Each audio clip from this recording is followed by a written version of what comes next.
ಹರೇ ರಾಮ.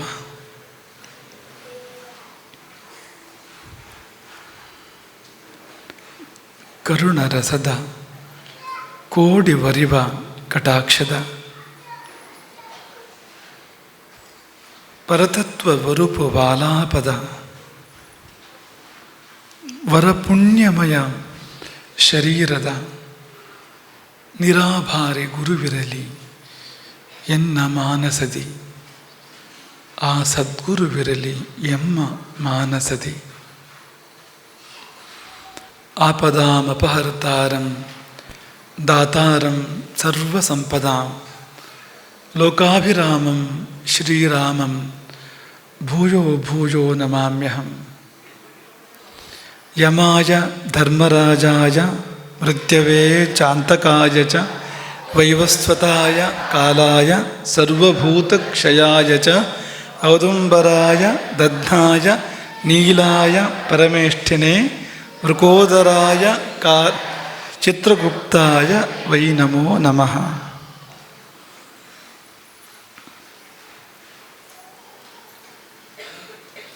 ಜೀವಯಾನ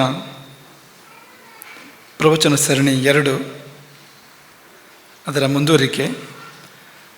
ನಿನ್ನೆಯ ಪ್ರವಚನದ ಕುರಿತಾಗಿ ಒಂದು ಪ್ರಶ್ನೆ ಬಂದಿದೆ. ನಿನ್ನೆಯ ಪ್ರಶ್ನೆ ಮುನಿ ಮಾಂಡವ್ಯನ ಕುರಿತಾದದ್ದು. ನಿನ್ನೆಯ ಪ್ರವಚನ ಮುನಿ ಮಾಂಡವ್ಯನ ಅಥವಾ ಅಣಿ ಮಾಂಡವ್ಯನ ಕುರಿತಾದದ್ದು. ಪ್ರಶ್ನೆ: ಯಮನು ಧರ್ಮಮೂರ್ತಿ, ಹಾಗಿರುವಾಗ ಯಮನು ಮಾಂಡವ್ಯನಿಗೆ ವಿಧಿಸಿರುವ ಶಿಕ್ಷೆ ಸರಿಯೇ ತಪ್ಪೆ? ಸರಿಯಾದರೆ ಯಮನಿಗೆ ಅಣಿಮಾಂಡವ್ಯ ಶಾಪವನ್ನು ಏಕೆ ಕೊಟ್ಟ? ತಪ್ಪಾದರೆ ಯಮ ಧರ್ಮಮೂರ್ತಿ ಹೇಗಾದ?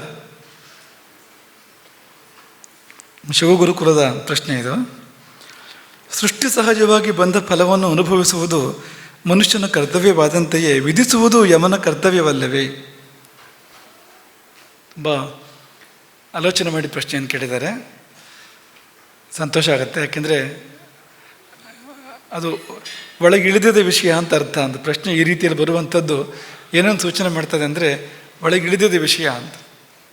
ನಾವೊಂದು ಉದಾಹರಣೆ ಕೊಡ್ತಾ ಇರ್ತೇವೆ ಯಾವಾಗಲೂ. ಹಿಂದಿನ ಕಾಲದಲ್ಲಿ ಹಣ ಕಳಿಸ್ಕೊಡೋದು ಅಂದರೆ ಮನಿ ಆರ್ಡ್ರ್ ಕಳಿಸ್ತಾ ಇದ್ರು. ಅದಕ್ಕೊಂದು ರಸೀದಿ ವಾಪಸ್ ಬರ್ತಾಯಿತ್ತು. ಆ ರಸೀದಿ ಬಂದು ತಲುಪ್ತು ಅಂದರೆ ಮನಿ ಆರ್ಡ್ರ್ ಮುಟ್ಟಿದೆ ಅಂತ. ಹಾಗೆ ಇಂಥ ಪ್ರಶ್ನೆ ಬಂದರೆ ವಿಷಯ ಮುಟ್ಟಿದೆ ಅಂತ ಅರ್ಥ ಅದಕ್ಕೆ ಅಂತ. ಕೊಡಬೇಕಾದ ವಿಷಯವನ್ನು ಕೊಟ್ಟಂತೆ ಆಯಿತು ಅಂತ ಅರ್ಥ ಅದಕ್ಕೆ. ಒಳ್ಳೆ ಪ್ರಶ್ನೆ. ನಿಮಗೊಂದು ಉದಾಹರಣೆ ಕೊಡ್ತೇವೆ. ಈ ಭೃಗು ಮಹರ್ಷಿಯ ಪತ್ನಿ, ಆಕೆ ಅದು ಏನು ಬಂತು, ಆಕೆಗೆ ಪ್ರಪಂಚವನ್ನೇ ಅಸ್ತವ್ಯಸ್ತ ಮಾಡಲಿಕ್ಕೆ ಹೊರಟರು. ಲೋಕದಲ್ಲಿ ಇಂದ್ರನೇ ಇಲ್ಲದಂತೆ ಮಾಡಲಿಕ್ಕೆ ಹೊರಟಾಗ ಭಗವಂತ ಶ್ರೀಮನ್ನಾರಾಯಣ ಆಕೆಯನ್ನು ಸಂಹಾರ ಮಾಡ್ತಾನೆ. ಆಕೆಯನ್ನು ಸಂಹಾರ ಮಾಡಿದಾಗ ಭೃಗು ಮಹರ್ಷಿ ಒಂದು ಶಾಪ ಕೊಟ್ಟನಂತೆ. ಯಾರಿಗೆ? ಶ್ರೀಮನ್ನಾರಾಯಣನಿಗೆ. ಯಮಧರ್ಮನ ಮಾತು ಆಗಿರಲಿ, ಸಾಕ್ಷಾತ್ ಶ್ರೀಮನ್ನಾರಾಯಣನಿಗೆ ಭೃಗು ಮಹರ್ಷಿ ಒಂದು ಶಾಪ ಕೊಡ್ತಾನೆ. ಶಾಪ ಕೊಟ್ಟಿದ್ದೇನು ಅಂದರೆ, ನಿನಗೂ ಹೀಗೆ ಆಗಲಿ ಅಂತ. ಹೆಂಡತಿ ಇಲ್ಲದೆ ನೀನು ಕಷ್ಟಪಡುವಂತೆ ಆಗಲಿ, ಹೆಂಡತಿಯನ್ನು ಹುಡುಕಿಕೊಂಡು ಕಾಡು ಮೇಡು ಅಲೆಯುವಂತೆ ಆಗಲಿ, ಕಣ್ಣೀರಿಳಿಸುವಂತೆ ಆಗಲಿ. ಯಾವಾಗ ಶ್ರೀಮನ್ನಾರಾಯಣ ಹಾಗಾಗಿದ್ದು ನಿಮಗೆ ಹೇಳ್ಬೋದಾ ನೀವು? ಯಾಕೆ ಇದನ್ನು ನೆನಪು ಮಾಡಿಕೊಂಡು ಅಂದರೆ, ಈ ಭೃಗು ಮಹರ್ಷಿಯ ಶಾಪದ ಫಲವಾಗಿ ರಾಮಾವತಾರ ಆಯಿತು ಅಂತ. ಶಾಪವನ್ನು ನೆಗೆಟಿವ್ ಆಗಿ ತಗೋಬೇಕಾಗಿಲ್ಲ. ಯಾವುದೇ ಶಾಪವನ್ನು ನೆಗೆಟಿವ್ ಆಗಿ ತಗೋಬೇಕಾಗಿಲ್ಲ. ಒಂದು ಶಾಪ ಬಂತು ಅಂದರೆ ಮುಂದೇನೋ ಒಂದು ಒಳ್ಳೇದಾಗಲಿಕ್ಕಿದೆ ಅಂತಲೇ ಅರ್ಥ ಅದಕ್ಕೆ ಅಂತ. ಶಾಪ ಕೊಡುವ ಶಕ್ತಿ ಇರುವವರು ಶಾಪ ಕೊಟ್ಟರು ಅಂದರೆ ಅವರು ಶಾಪವನ್ನೇ ಕೊಡಲಿ ಅಥವಾ ಅನುಗ್ರಹವನ್ನೇ ಮಾಡಲಿ, ಎರಡೂ ಅನುಗ್ರಹವೇ. ಅನುಗ್ರಹವೂ ಅನುಗ್ರಹವೇ, ನಿಗ್ರಹವೂ ಕೂಡ ಅನುಗ್ರಹವೇ ಇದು ಅಂತ. ಈಗ ಪ್ರಕೃತ ನಾವು ಇಲ್ಲಿಗೆ ಬಂದರೆ ಯಮಧರ್ಮನಿಗೆ ಭೃಗು ಮಹರ್ಷಿ ಅಣಿಮಾಂಡವ್ಯ ಶಾಪ ಕೊಟ್ಟ. ಶಾಪ ಕೊಟ್ಟಿದ್ರಿಂದ ಏನಾಯಿತು? ನಿನ್ನೆ ನಾವು ಸೂಚ್ಯವಾಗಿ ಹೇಳಿದ್ದು, ಶಾಪದ ಮೂಲಕವಾಗಿ ಅಣಿಮಾಂಡವ್ಯ ವಿದುರನೆಂಬ ಕೊಡುಗೆಯನ್ನು ಪ್ರಪಂಚಕ್ಕೆ ಕೊಟ್ಟ, ಭೂಮಂಡಲಕ್ಕೆ ಕೊಟ್ಟ ಅಂತ. ವಿದುರ ಅದು ಸಾಮಾನ್ಯ ವ್ಯಕ್ತಿತ್ವ ಅಲ್ಲ, ತುಂಬ ಶ್ರೇಷ್ಠವಾಗಿರುವಂಥ ವ್ಯಕ್ತಿತ್ವ. ಜ್ಞಾನಮೂರ್ತಿ ಅವನು, ಧರ್ಮಮೂರ್ತಿ ಅವನು. ಅವನ ಬದುಕು ಅದ್ಭುತ, ಅವನ ಅಂತ್ಯವೂ ಕೂಡ ಅತ್ಯದ್ಭುತ ವಿದುರನದ್ದು. ಅಂದರೆ ಹೇಳಲಿಕ್ಕೆ ತುಂಬ ಸಮಯ ಬೇಕಾಗ್ಬೋದು. ವಿದುರ ಅಂದರೆ ಯಾರು, ವಿದುರ ಅಂದರೆ ಏನು, ಯಕ್ಷಗಾನದಲ್ಲಿ ನೋಡುವ ವಿದುರ ಅಲ್ಲ ಅದು. ಯಕ್ಷಗಾನದಲ್ಲಿ ಕೃಷ್ಣ ಸಂಧಾನದಲ್ಲಿ ಒಂದು ವಿದುರ ಬರ್ತಾನೆ. ವಿದುರನ ಭಾವ ಚೆನ್ನಾಗಿದೆ. ಅಲ್ಲಿ ಒಂದು ಬಿಲ್ಲು ಮುರಿಯೋ ಸಂದರ್ಭ ಇದೆ. ಅಲ್ಲಿ ಆ ಬಿಲ್ಲು ಗಿಲ್ಲೆಲ್ಲ ವಿದುರನಿಗೆ ಸಂಬಂಧಪಟ್ಟಿದ್ದಲ್ಲ. ವಿದುರ ಏನಿದ್ರು ಅವನು ಪ್ರಧಾನನಾಗಿದ್ದಂಥವನು. ಹಾಗಾಗಿ ವಿದುರ ನೀತಿ ಪ್ರಪಂಚಕ್ಕೆ ಇವತ್ತಿಗೂ ದೊಡ್ಡ ಕೊಡುಗೆ ಅದು ಅಂತ. ಆ ವಿದುರ ನೀತಿ ಅನುಸರಿಸಿದ್ರೆ ನಾವು ತುಂಬ ಚೆನ್ನಾಗಿ ಬಾಳ್ಬೋದು, ಮುಕ್ತಿಯನ್ನೇ ತಲುಪಬಹುದು, ಈ ಪ್ರಪಂಚವೂ ಚೆನ್ನಾಗಿರ್ತದೆ. ಹಾಗಾಗಿ ಅಂತಹದ್ದೊಂದು ವ್ಯಕ್ತಿತ್ವ ಭೂಮಿಗೆ ಬರಬೇಕಾದ್ರೆ ಅದಕ್ಕೊಂದು ನಿಮಿತ್ತ, ಅದಕ್ಕೊಂದು ಕಾರಣ ಏರ್ಪಡಬೇಕು. ಯಮನನ್ನು ನಾವು ತಪ್ಪು ಅಂತ ಹೇಳಲಿಕ್ಕೆ ಸಾಧ್ಯ ಇಲ್ಲ ಆ ಪ್ರಕರಣದಲ್ಲಿ. ಯಾಕೆಂದರೆ ಅಣಿಮಾಂಡವಿ ಒಂದು ಹೊಸ ನಿಯಮವನ್ನು ಮಾಡ್ತಾನೆ ಅಲ್ವಾ? ಏನದು ಹೊಸ ನಿಯಮ? 14 ವರ್ಷಕ್ಕಿಂತ ಮೊದಲು ಮಾಡಿದ ತಪ್ಪು ತಪ್ಪಲ್ಲ, ಅದಕ್ಕಿಂತ ಮೊದಲು ಮಾಡಿದ ಪಾಪ ಅಲ್ಲ, ಅದಕ್ಕೆ ಶಿಕ್ಷೆ ಇಲ್ಲ ಅಂತ. ಈ ನಿಯಮವನ್ನು ಹೊಸದಾಗಿ ಮಾಡಿದ್ದು ಹೋದೋ ಅಲ್ವೋ ಅಣಿಮಾಂಡವ್ಯ? ಹೊಸದಾಗಿ ಮಾಡಿದೊಂದು ಅರ್ಥ ಏನೋದಕ್ಕೆ? ಮೊದಲು ಇರಲಿಲ್ಲ ಅಂತ, ಅದಕ್ಕಿಂತ ಮುಂಚೆ ಆ ನಿಯಮ ಇರಲಿಲ್ಲ ಅಂತ. ಆ ನಿಯಮ ಇರಲಿಲ್ಲ ಅಂದ್ರೆ ಅರ್ಥ ಏನು? ಯಮ ತಪ್ಪು ಮಾಡಿಲ್ಲ ಅಂತ, ತಪ್ಪು ಮಾಡಿಲ್ಲ ಅಂತಲೇ ಅರ್ಥ ಅದಕ್ಕೆ ಅಂತ. ಹಾಗಾಗಿ ತಪ್ಪಿಗೂ ಯಮಧರ್ಮನಿಗೂ ಸಂಬಂಧವೇ ಇಲ್ಲ ಅಂತ. ಅಲ್ಲಿ ಯಾವ ತಪ್ಪು ಬರಲಿಕ್ಕೆ ಸಾಧ್ಯ ಇಲ್ಲ. ಅಷ್ಟು ಅಪರ್ಮತ್ತನಾಗಿ ಅವನು ಎಲ್ಲವನ್ನು ಮಾಡುವಂಥವನು.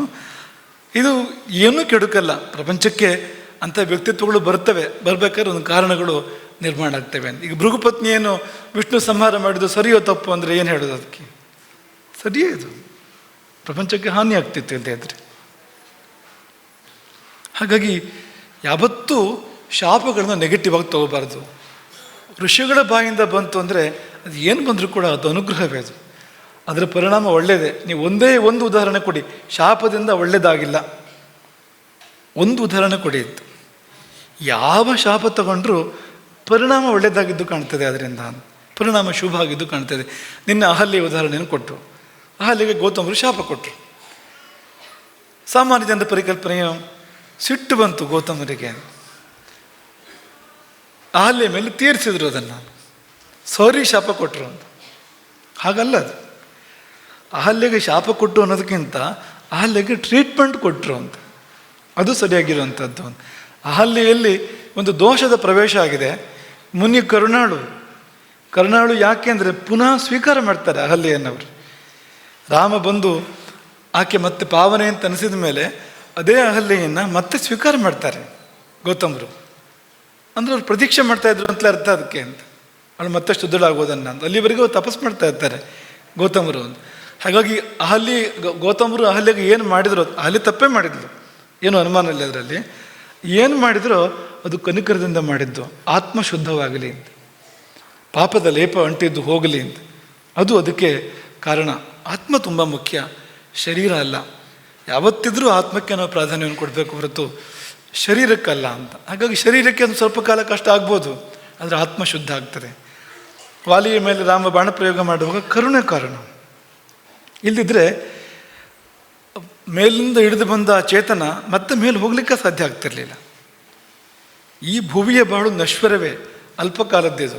ಮತ್ತೆ ಮೇಲೆ ಇರಬೇಕಲ್ಲ, ಅದು ಏರಬೇಕಾದ್ರೆ ಶುದ್ಧ ಆಗಲೇಬೇಕು ಆತ್ಮ ಅಂತ. ಹಾಗಾಗಿ ಬಾಣದ ಮೂಲಕವಾಗಿ ಅದೊಂದು ಶಸ್ತ್ರಚಿಕಿತ್ಸೆ. ಬಾಣ ಬಂದು ಶಸ್ತ್ರ, ಅದು ಶಸ್ತ್ರಚಿಕಿತ್ಸೆ ರಾಮ ಮಾಡಿದ್ದು. ಜೀವದ ಪಾಪವನ್ನು ರಾಮ ಹೋಗಲಾಡಿಸಿದ್ದು ಅಂತ. ಮತ್ತು ನಾವೀಗ ಎಷ್ಟು ಬೇಕಾದ್ರೂ ವಾದ ವಿವಾದ ಮಾಡ್ಬೋದು, ಎಷ್ಟು ಬೇಕಾದ್ರೂ ಚರ್ಚೆ ಮಾಡ್ಬೋದು. ಆದರೆ ವಾಲಿಗೆ ತುಂಬ ಸಮಾಧಾನ ಆಗಿದೆ. ಕೊನೆಯಲ್ಲಿ ವಾಲಿ ಅದನ್ನೇ ಹೇಳ್ಕೊಳ್ತಾನೆ ಅಂತ. ಅವನಿಗೆ ಸಮಾಧಾನ ಆಗಿದ್ದು ಗೊತ್ತಾಗ್ತದೆ ಅಂತ. ತನ್ನ ಮಗ ಅಂಗದನನ್ನು ರಾಮನಿಗೆ ಒಪ್ಪಿಸ್ತಾನೆ ಅವನು ಅಂತ, ಸಮಾಧಾನ ಆಗಿ ಅಂತ. ಹಾಗಾಗಿ ಕಾರಣ ಇದು ಅಂತ. ಆಗಲಿ ಮಕ್ಕಳೇ, 14 ವರ್ಷದ ಮಾತ್ರ ಚೆನ್ನಾಗಿ ನೆನ್ಪಿಟ್ಕೊಳ್ಳಿ.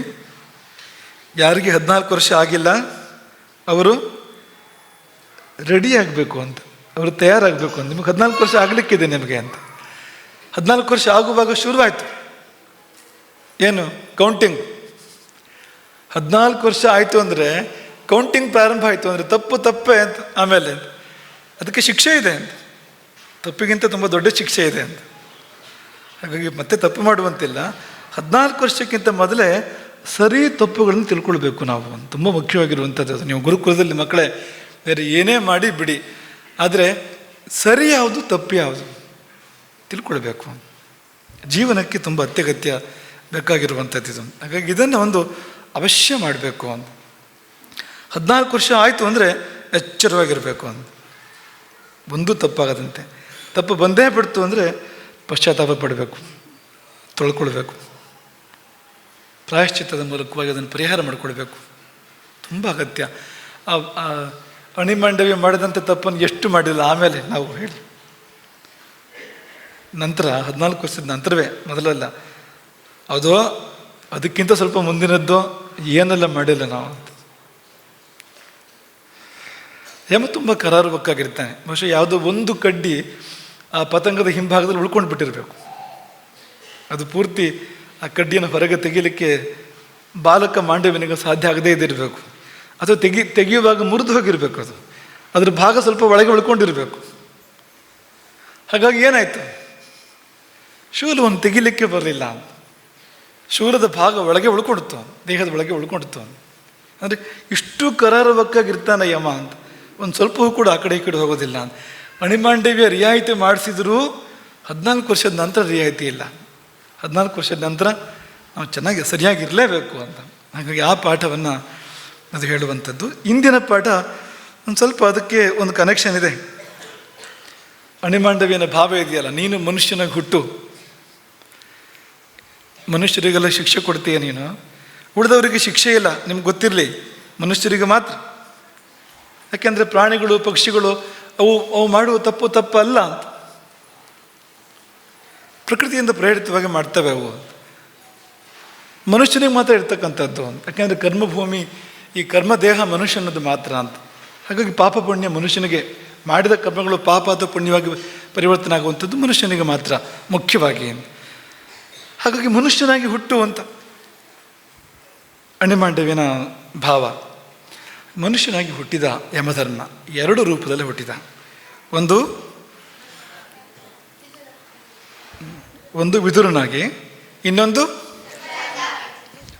ಪಾಂಡವಾಗ್ರಜ, ಪಾಂಡವರ ಪೈಕಿ ದೊಡ್ಡವನು, ಆ ರೂಪದಲ್ಲಿ ಹುಟ್ಟಿದ. ಮಹಾಭಾರತದ ಕಥಾನಾಯಕ ಯಾರು?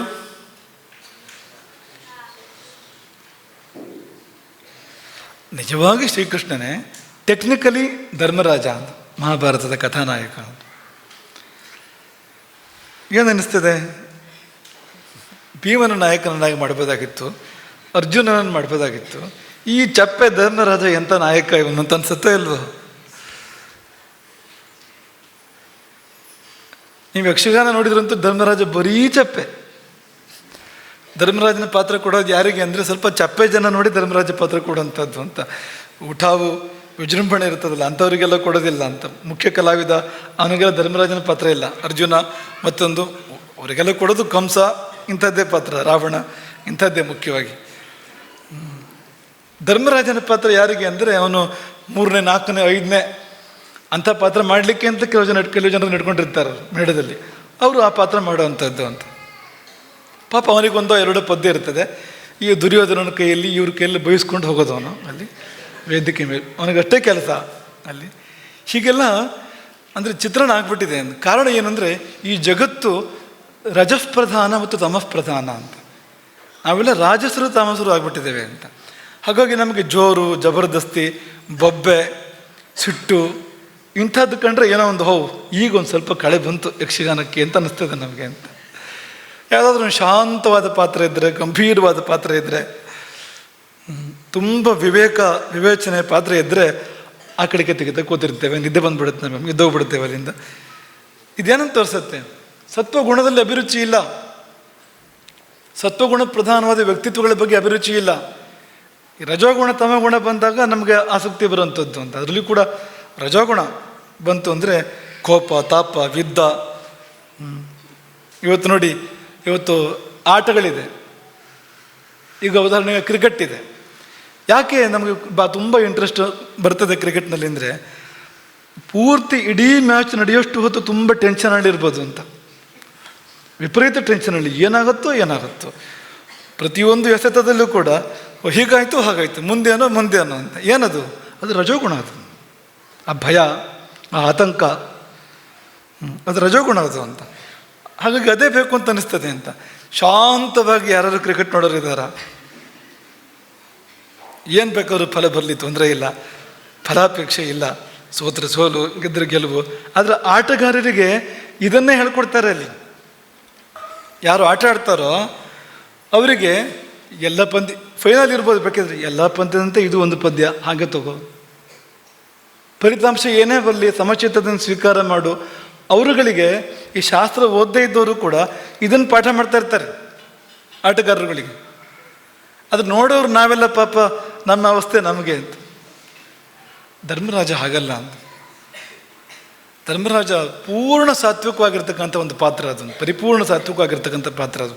ಆದ್ದರಿಂದಲೇ ಭೀಮಾರ್ಜುನ ನಕುಲ ಸಹದೇವರಿಗಿಂತ ಅವನ ಮೇಲೆ ಹೊರತು ಕೆಳಗಲ್ಲ ಅಂತ. ಅವರೆಲ್ಲ ಮರ್ಯಾದೆ ಕೊಡ್ತಾರೆ ಅವನಿಗೆ. ಹಾಕಿದ ಗೆರೆಯನ್ನು ದಾಟೋದಿಲ್ಲ. ಧರ್ಮರಾಜ ಹಾಕಿದ ಗೆರೆಯನ್ನು ಬಲಶಾಲಿ ಭೀಮ, ಪರಾಕ್ರಮಿ ಅರ್ಜುನ, ಸ್ಫುರದ್ರೂಪಿ ನಕುಲ, ಶಾಸ್ತ್ರವೇತ್ತ ಸಹದೇವ ಇವ್ರು ಯಾರೂ ದಾಟೋದಿಲ್ಲ. ಅವನು ಏನು ಹೇಳ್ತಾನೋ ಹಾಗೆ. ಎಷ್ಟೇ ಚರ್ಚೆ ಮಾಡ್ಬೋದು, ಅವನ ಹತ್ರ ಜಗಳ ಕೂಡ ಮಾಡ್ಬೋದು ಧರ್ಮರಾಜನ ಹತ್ರ, ಆದರೆ ಕೊನೆಯಲ್ಲಿ ಅವನು ಏನು ಹೇಳ್ತಾನೋ ಅದನ್ನು ಈ ಭೀಮನು ಮಾಡೋದು ಮತ್ತೊಬ್ಬನು ಮಾಡೋದು. ಯಾಕೆಂದರೆ ಸತ್ವಗುಣಕ್ಕಿರುವಂಥ ಶಕ್ತಿ ಇದು ಅಂತ. ಅದು ಆಳ್ತದೆ ಅಂತ ಸತ್ವಗುಣ ಅಂತ. ಮರ್ಯಾದೆ ಕೊಡುವಂತೆ ಆಗ್ತದೆ ಅಂತ. ಸತ್ವಗುಣವನ್ನು ಕಂಡಾಗ ಬೇಡ ಅಂದರೂ ತಲೆ ಬಾಗ್ತದೆ ಅಂತ. ಬೇಡ ಅಂದರೂ ಕೂಡ ಒಂದು ಗೌರವ ಪೂಜ್ಯ ಭಾವ ಬರ್ತದೆ ಅಂತ. ಹಾಗಾಗಿ ಅವನು ಅಜಾತ ಶತ್ರು ಧರ್ಮರಾಜ. ಅವನಿಗೆ ಇನ್ನೊಂದು ಹೆಸರು ಅಜಾತ ಶತ್ರು ಅಂತ. ಏನು ಹಾಗಂದರೆ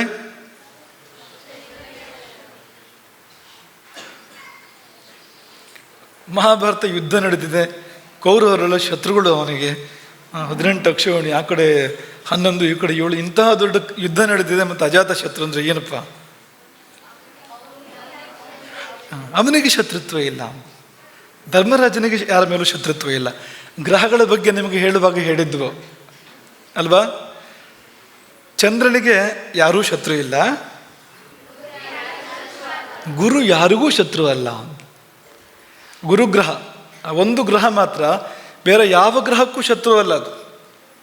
ಗುರುವಿನಿಂದ ಯಾರಿಗೂ ತೊಂದರೆ ಇಲ್ಲ ಅಂತ, ಆದರೆ ಆಶೀರ್ವಾದ, ಆದರೆ ಹಾನಿ ಇಲ್ಲ ಅಂತ. ಹಾಗಾಗಿ ಗುರುಬಲ ಕಡಿಮೆಯಾದಾಗ ರಕ್ಷಾ ಕವಚ ಅದು ಕ್ಷೀಣ ಆಗಿ ನಮಗೆ ತೊಂದರೆ ಆಗಬೇಕು ಹೊರತು ಗುರು ತೊಂದರೆ ಮಾಡೋದು ಅಂತ ಇಲ್ಲ ಅಂತ. ಗುರುವಿನ ರಕ್ಷೆ ಕಡಿಮೆ ಆದಾಗ ಶನಿಯೋ ಕುಜನೋ ತೊಂದರೆ ಮಾಡ್ತಾನೆ ಹೊರತು ಗುರು ತೊಂದರೆ ಮಾಡೋದು ಅಂತ ಇಲ್ಲ ಅಂತ. ಯಾಕೆಂದರೆ ಅಷ್ಟು ಶುಭ ಆ ಗ್ರಹ ಅಂತ. ಅದೇ ಗುರುಗ್ರಹದ ಗುಣ ಪೂರ್ತಿ ಬಂದಿರುವಂಥದ್ದು ಈ ಧರ್ಮರಾಜನಿಗೆ. ಅವನು ಯಾರಿಗೂ ಶತ್ರು ಅಲ್ಲ. ಅವನು ದುರ್ಯೋಧನನಿಗೂ ಶತ್ರು ಅಲ್ಲ. ಅವನು ತನ್ನ ಪತ್ನಿಯ ಸೀರೆಯನ್ನು ಸೆಳೆದವನು ದುಶ್ಯಾಸನ, ಅವನಿಗೂ ಯುಧಿಷ್ಠಿರ ಶತ್ರು ಅಲ್ಲ. ಒಳ್ಳೆ ದಾರಿ ಹರಿಸ್ತಕ್ಕಂಥವನು ಅವನು ಅಂತ. ಹಾಗಾಗಿ ಅದಕ್ಕೆ ತುಂಬ ಶಕ್ತಿ ಬೇಕಾಗುತ್ತೆ. ಶತ್ರುಗಳನ್ನು ಸಂಹಾರ ಮಾಡೋದಕ್ಕೆ ಶಕ್ತಿ ಬೇಕು, ಆದರೆ ಯಾರನ್ನೂ ಶತ್ರುವಾಗಿ ಭಾವಿಸ್ತೇ ಇರೋದಕ್ಕೆ ತುಂಬ ಶಕ್ತಿ ಬೇಕು. ತುಂಬ ಶಕ್ತಿ ಬೇಕು. ಸರ್ವೇ ಜನ ಸುಖಿನೋ ಭವಂತು ಅಂತ ಮನಸಾರ ಹೇಳಲಿಕ್ಕೆ ತುಂಬ ಯೋಗ್ಯತೆ ಬೇಕು. ಎಕ್ಸೆಪ್ಷನ್ ಇಲ್ಲದೆ ಸರ್ವೇ ಜನ ಸುಖಿನೋ ಭವಂತು ಅಂತ ಹೇಳಬೇಕು. ಇದರಂಥ ದೊಡ್ಡ ಕೆಲಸ ಬೇರೆ ಯಾವುದೂ ಇಲ್ಲ. ಸರ್ವೇ ಜನ ಸುಖಿನೋ ಭವಂತು ಅನ್ನೋದನ್ನು ಅನ್ವರ್ಥವಾಗಿ ಯಾವುದೇ ಎಕ್ಸೆಪ್ಷನ್ ಇಲ್ಲದೆ, ಪಕ್ಕದ ಮನೆ ರಾಮಭಟ್ರನ್ನ ಬಿಟ್ಟು ಅಂತಿಲ್ಲದೆ, ಪ್ರಪಂಚದ ಪ್ರತಿಯೊಂದು ಜೀವಕ್ಕೂ ಒಳ್ಳೆಯದಾಗಲಿ ಅಂತ ಇಲ್ಲಿಂದ ಹೇಳಬೇಕಾದ್ರೆ ಅವನು ಮಹಾತ್ಮನಾಗಿರಬೇಕು. ಸಾಮಾನ್ಯ ಮನುಷ್ಯ ಆಗಿರ್ಲಿಕ್ಕೆ ಸಾಧ್ಯ ಇಲ್ಲ ಅವನು ಅಂತ. ಯಾಕೆಂದರೆ ಎಲ್ಲ ಜೀವಗಳ ಮೇಲೆ ಅವನಿಗೆ ಕರುಣೆ, ವಾತ್ಸಲ್ಯ, ಆ ಭಾವ ಬರ್ತದೆ ಅಂದರೆ ಅವನು ಮನುಷ್ಯ ಮಾತ್ರನೇ ಅಲ್ಲ ಅಂತ. ಅವನು ಸತ್ವಮೂರ್ತಿ, ಧರ್ಮಮೂರ್ತಿ ಅವನು. ಹಾಗೆ ಪ್ರತಿನಿತ್ಯ ಅಭ್ಯಾಸ ಮಾಡುವಂಥದ್ದು, ಹೇಳಿ ಹೇಳಿ ಅದನ್ನು. ಸರ್ವೇ ಜನ ಸುಖಿನೋ ಆ ಮಟ್ಟಕ್ಕೆ ಮುಟ್ಟಬೇಕು ಅನ್ನೋ ಕಾರಣಕ್ಕೆ ಅದು ಅಂತ.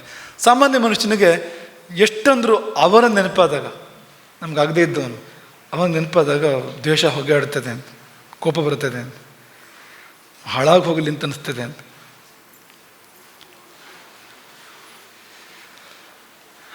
ಧರ್ಮರಾಜ ಎಂಥವನು ಅಂದರೆ ಅದು ಯಾವುದೂ ಇಲ್ಲ ಅಂತ. ಎಲ್ಲರಿಗೂ ಒಳ್ಳೆಯದನ್ನು ಶ್ರೇಯಸ್ಸನ್ನು ಹಾರೈಸ್ತಕ್ಕಂಥವನು, ಅಜಾತ ಶತ್ರು. ಅವನ ಶಕ್ತಿ ಅದ್ಭುತ ಅಂತ.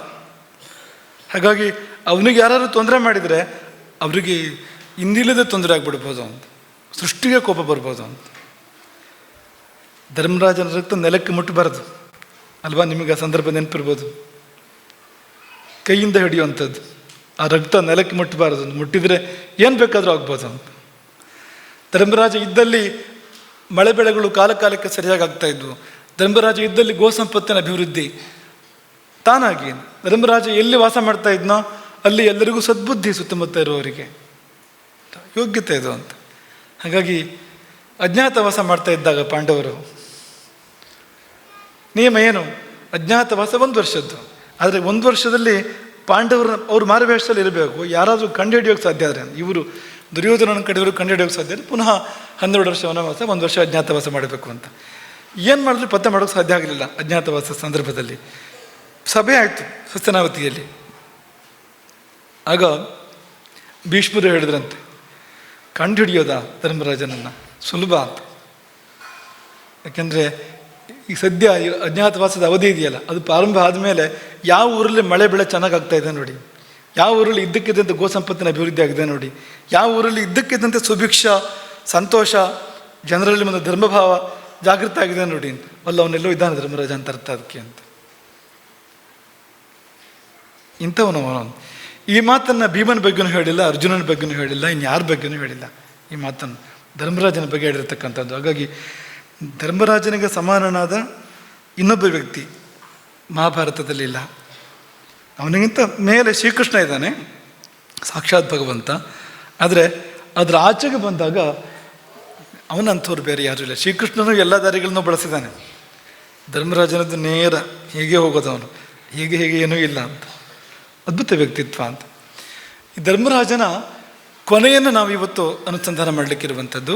ಯಾಕೆಂದರೆ ಅದೇ ಸ್ವಾರಸ್ಯ. ಅಂದರೆ ಯಮನೇ ಮನುಷ್ಯನಾಗಿ ಹುಟ್ಟು ಬರ್ತಾನಲ್ಲ, ಅವನ ಕೊನೆ ಹೇಗಾಗ್ತದೆ ಅಂತ,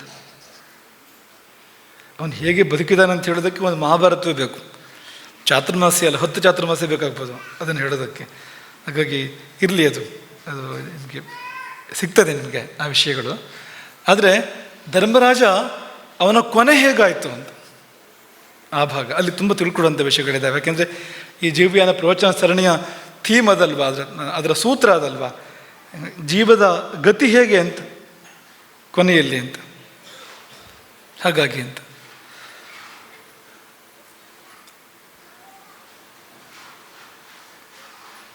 ಕೊನೆ ಭಾಗ ಮಹಾಭಾರತದಲ್ಲಿ ಏನು ಅಂದರೆ, ಶ್ರೀಕೃಷ್ಣ ಪರಂಧಾಮವನ್ನು ಇದ್ದಿದ್ದಾನೆ. ಒಂದು ಚಿಕ್ಕ ನಿಮಿತ್ತವನ್ನು ಬಳಸಿಕೊಂಡು ಬಾಣ ಬಂದು ತಗುಲಿದ್ದು ತಲೆಗಲ್ಲ, ಎದೆಗಲ್ಲ, ಕೊರಳಿಗಲ್ಲ, ಯಾವುದೇ ಮರ್ಮಸ್ಥಾನಕ್ಕಲ್ಲ. ಕಾಲು ತುದಿಗೊಂದು ಬಾಣ ತಾಗಿದ್ದ ಒಂದು ನೆಪವನ್ನು ಇಟ್ಟುಕೊಂಡು ಶ್ರೀಕೃಷ್ಣ ಪರಮಪದವನ್ನು ಎದ್ದಿದ್ದಾನೆ, ಪರಂಧಾಮವನ್ನು ಎದ್ದಿದ್ದಾನೆ. ಈ ನಡುವೆ ಯಾದವರ ಬಹುದೊಡ್ಡ ಕಲಹ, ಅದರ ಫಲವಾಗಿ ಬಹುತೇಕ ಯಾದವರು ನಾಶವಾಗಿದ್ದಾರೆ. ಈ ವಾರ್ತೆ ಧರ್ಮರಾಜನಿಗೆ ತಲುಪಿದಾಗ ಸಾಕು ಅಂತ ಅನ್ನಿಸ್ತು ಅವನಿಗೆ. ಈ ಲೋಕ ಸಾಕು ಅಂತ ಅನ್ನಿಸ್ತು ಅಂತ ನಿರ್ಧಾರಕ್ಕೆ ಬರ್ತಾನು. ಯಾವ ನಿರ್ಧಾರಕ್ಕೆ ಅಂದರೆ ಮಹಾಪ್ರಸ್ಥಾನ. ಅದೊಂದು ಅದ್ಭುತವಾಗಿರುವ ಶಬ್ದ ಮಹಾಪ್ರಸ್ಥಾನ ಅಂದರೆ. ಮಹಾಪ್ರಸ್ಥಾನ ಅಂದರೆ ಈ ಲೋಕದಲ್ಲಿ ನಮ್ಮ ಕರ್ತವ್ಯಗಳೆಲ್ಲ ಮುಗಿದ ಮೇಲೆ, ನಾವು ಮಾಡಬೇಕಾದ್ದೆಲ್ಲವನ್ನು ಕೂಡ ನಾವು ಮಾಡಿದ ಮೇಲೆ ಮರಣ ದೀಕ್ಷೆಯನ್ನು ಕೈಗೊಳ್ಳುವಂಥದ್ದು. ಮರಣ ದೀಕ್ಷೆಯನ್ನು ಕೈಗೊಂಡು ಉತ್ತರ ದಿಕ್ಕಿನ ಕಡೆ ನಡ್ಕೊಂಡು ಹೋಗುವಂಥದ್ದು ಉತ್ತರ ದಿಕ್ಕಿನ ಕಡೆಗೆ ಒಂದು ಸಂಕಲ್ಪ ಮಾಡಿ. ಆ ಸಂಕಲ್ಪ ಎಂಥದ್ದು ಅಂದರೆ ಅದು ಬದಲಾಗದ ಸಂಕಲ್ಪ, ಅದು ದೃಢ ಸಂಕಲ್ಪ. ಅದು ಅಂಥ ಸಂಕಲ್ಪದೊಂದಿಗೆ ಉತ್ತರ ದಿಕ್ಕಿಗೆ ನಡ್ಕೊಂಡು ಹೋಗುವಂಥದ್ದು, ಹೋಗ್ತಾ ಇರುವಂಥದ್ದು. ಅನ್ನ ನೀರುಗಳನ್ನು ಮುಟ್ಟದೆ ಎಲ್ಲಿವರೆಗೆ ಅಂದರೆ ದೇಹ ಬೀಳುವಲ್ಲಿವರೆಗೆ, ಸಾವು ಬರುವಲ್ಲಿವರೆಗೆ. ಭಾರತೀಯರಿಗೆ ಸಾವು ಭಯಂಕರ ಅಲ್ವೇ ಇಲ್ಲ. ಭಾರತೀಯರು ಸಾವನ್ನು ಈ ರೀತಿ ಸ್ವೀಕಾರ ಮಾಡೋದುಂಟು ಅಂತ. ಯಾವಾಗ ಅಂದರೆ ಕರ್ತವ್ಯಗಳು ಮುಗಿದಿರಬೇಕು. ಕರ್ತವ್ಯ ಇದ್ದಾಗ ನಾವು ಇದನ್ನು ಮಾಡಲಿಕ್ಕೆ ಇಲ್ಲ. ನಿಮಗೆ ಆ ಶ್ಲೋಕ ನೆನಪಿರ್ಬೋದು ಅಂತ. ಸಾವನ್ನು ಕುರಿತು ಯಾರು ಭಯಪಡ್ತಾರೆ ಮತ್ತು ಯಾರು ಸಾವನ್ನು ಅತಿಥಿಯಂತೆ ಸ್ವಾಗತ ಮಾಡ್ತಾರೆ, ಸಾವನ್ನು ಎಷ್ಟೊತ್ತಿಗೆ ಬರ್ತದೋ ಕಾಯ್ತಾ ಕೂತಿರ್ತಾರೆ ಅಂತ. ನೀವು ಹೇಳ್ಬೋದು, ಈ ಕಾಯಿಲೆ ಬಂದು ನರಳ್ತಾ ಇರ್ತಾರೆ, ಬರಬಾರದ ಕಾಯಿಲೆ ಬಂದು ಪಡಬಾರದ ಸಂಕಟ ಪಡ್ತಾ ಇರೋಡು, ಯಾವಾಗ ಸಾಯ್ತೇನೋ ಅಂತ. ಅದಲ್ಲ, ಆ ಥರದ್ದಲ್ಲ ಇದು. ಬೇಸತ್ತು ಅಲ್ಲ, ಕೃತಕೃತ್ಯರಾದವರು, ಈ ದೇಹ ಯಾತಕ್ಕೆ ಬಂತೋ ಅದನ್ನು ಸಾಧನೆ ಮಾಡಿದವರು, ಈ ದೇಹದಲ್ಲಿ ಧರ್ಮವನ್ನು ಸಾಧನೆ ಮಾಡಿದವರು, ಈ ದೇಹ ಇದ್ದಾಗ ಮಾಡಬೇಕಾದ ಕರ್ತವ್ಯಗಳೆಲ್ಲವನ್ನೂ ಕೂಡ ಮಾಡಿ ಪೂರೈಸಿದವರು ಅಂಥವರು ಪ್ರತೀಕ್ಷಂತೆ ಮೃತ್ಯುಂ, ಕೃತಕೃತ್ಯಾ ಪ್ರತೀಕ್ಷಂತೆ ಮೃತ್ಯುಂ, ಮೃತ್ಯುವನ್ನು ಪ್ರತೀಕ್ಷೆ ಮಾಡ್ತಾರೆ. ಪ್ರಿಯಮೇವ ಅತಿಥಿಂ, ನೆಂಟರನ್ನು ಪ್ರತೀಕ್ಷೆ ಮಾಡಿದ ಹಾಗೆ. ಅವನು ಭಾನುವಾರ ಮಧ್ಯಾಹ್ನ ನೆಂಟರು ಬರ್ತೇನೆ ಅಂತ ಹೇಳಿದರೆ ನಾವು ಕಾಯ್ತಾ ಕೂತಿರ್ತೇವೆ, ಎಷ್ಟೊತ್ತಿಗೆ ಬರ್ತಾರೆ ಅಂತ. ಹಾಗೆ ಮೃತ್ಯುವನ್ನು ಪ್ರತೀಕ್ಷೆ ಮಾಡ್ತಾರೆ. ಅದೇ ಕೃತಕೃತ್ಯರಲ್ಲದೆ ಇದ್ದವರು ಉದ್ವಿಜತೆ ಜನ, ಮೃತ್ಯುವೊಂದು ಭಯಪಡ್ತಾರೆ, ಮಾಡಬೇಕಾದ ಕೆಲಸ ಮಾಡಿಲ್ಲ, ಅದು ಅದಕ್ಕೆ ಕಾರಣ ಅಂತ. ನಾವೊಂದು ಉದಾಹರಣೆ ಯಾವಾಗಲೂ ಕೊಡ್ತಾ ಇದ್ವು. ನೀವು ಕಾರಣ ನಿಮಿತ್ತ ಬೇರೆ ಊರಿಗೆ ಹೋಗಿರ್ತೀರಿ, ಹೋದ ಕೆಲಸ ಆದರೆ ಬಸ್ ಕಾಯ್ತೀರಿ ನೀವು ಅಂತ. ಎಷ್ಟೊತ್ತಿಗೆ ಬಸ್ ಬರುತ್ತೆ ಅಂತ ಕಾಯ್ತಾ ಇರ್ತೀರಿ ಅಂತ ಅಲ್ವಾ? ತುಂಬ ನ್ಯಾಚುರಲ್ ಇದು ಅಂತ. ಹಾಗೆ ಈ ಲೋಕಕ್ಕೆ ನಾವು ಎಲ್ಲಿಂದ ಬಂದವರು, ನಾವು ನಮ್ಮ ಊರಲ್ಲ ಇದು ಬೇರೆ ಊರಿದು. ಕಾರಣಾಂತರದಿಂದ ಈ ಊರಿಗೆ ಬಂದವರು ನಾವು. ಕರ್ತವ್ಯಗಳನ್ನು ಪೂರೈಸಿದರೆ ನಾವು ಕಾಯ್ತಾ ಇರ್ತೇವೆ ಅಂತ, ಬಸ್ ಯಾವಾಗ ಬರುತ್ತೆ ಅಂತ. ಕರ್ತವ್ಯಗಳನ್ನು ಪೂರೈಸ್ತಾ ಇದ್ದರೆ ಆಗ ಭಯದಲ್ಲಿರ್ತೇವೆ. ಬಸ್ ಬಂದುಬಿಟ್ರೆ ಉದ್ವೇಗದಲ್ಲಿರ್ತೇವೆ ನಾವು. ಬಸ್ ಅಂದರೆ ಮೃತ್ಯು, ಇಲ್ಲಿ ಗಡಗಡ ನಡುಕ್ತಾ ಇರ್ತೇವೆ, ಅಥವಾ ಟೆನ್ಷನ್ನಲ್ಲಿರ್ತೇವೆ ತುಂಬ. ಬಸ್ಸಿಗೆ ಭಯಪಡೋದು ಯಾವಾಗ? ಪಕ್ಕದ ಊರಿಗೆ ಹೋದವನು ತನ್ನ ಊರಿಗೆ ಹೋಗೋ ಬಸ್ಸಿಗೆ ಭಯಪಡೋದು ಯಾವಾಗ ಅಂದರೆ ಕೆಲಸ ಇನ್ನೂ ಆಗದೇ ಇದ್ದಾಗ ಅಂತ. ಹೋದ ಕೆಲಸ ಮಾಡೋದು ಬಿಟ್ಟು ಸಿನಿಮಾಕ್ಕೆ ಹೋಗಿ ಕೂತ್ಕೊಂಡ್ರೆ, ಯಾತಕ್ಕೆ ಹೋಗಿದ್ನು ಆ ಕೆಲಸ ಮಾಡಿದ್ಬಿಟ್ಟು ಸಿನಿಮಾಕ್ಕೆ ಹೋಗಿ ಕೂತ್ಕೊಂಡ್ರೆ, ಇನ್ನೆಲ್ಲಿಗೋ ಹೋಗಿ ಬಾರದ ಜಾಗಕ್ಕೆ ಹೋಗಿ ಕೂತ್ಕೊಂಡ್ರೆ ಆಗ ಭಯ ಆಗತ್ತೆ. ಹಾಗಾಗಿ ಧರ್ಮರಾಜನಿಗೆ ಅಂಥ ಭಯ ಏನೂ ಇಲ್ಲ. ಆಯಿತು, ಎಲ್ಲವೂ ಭಗವಂತನೂ ಹೊರಟಾಯಿತು, ಇನ್ನೇನು ಅಂತ ಹೊರಡೋದು ಅಂತ. ಹಾಗಾಗಿ ಶುತ್ವೈವ ಕೌರವೋ ರಾಜ ವೃಷ್ಣೀನಾಂ ಕದನಂ ಮಹತು ಪ್ರಸ್ಥಾನೈ ಮತಿಮಾದಾಯ, ಮಹಾಪ್ರಸ್ಥಾನದ ನಿಶ್ಚಯವನ್ನು ಮಾಡ್ತಾನೆ.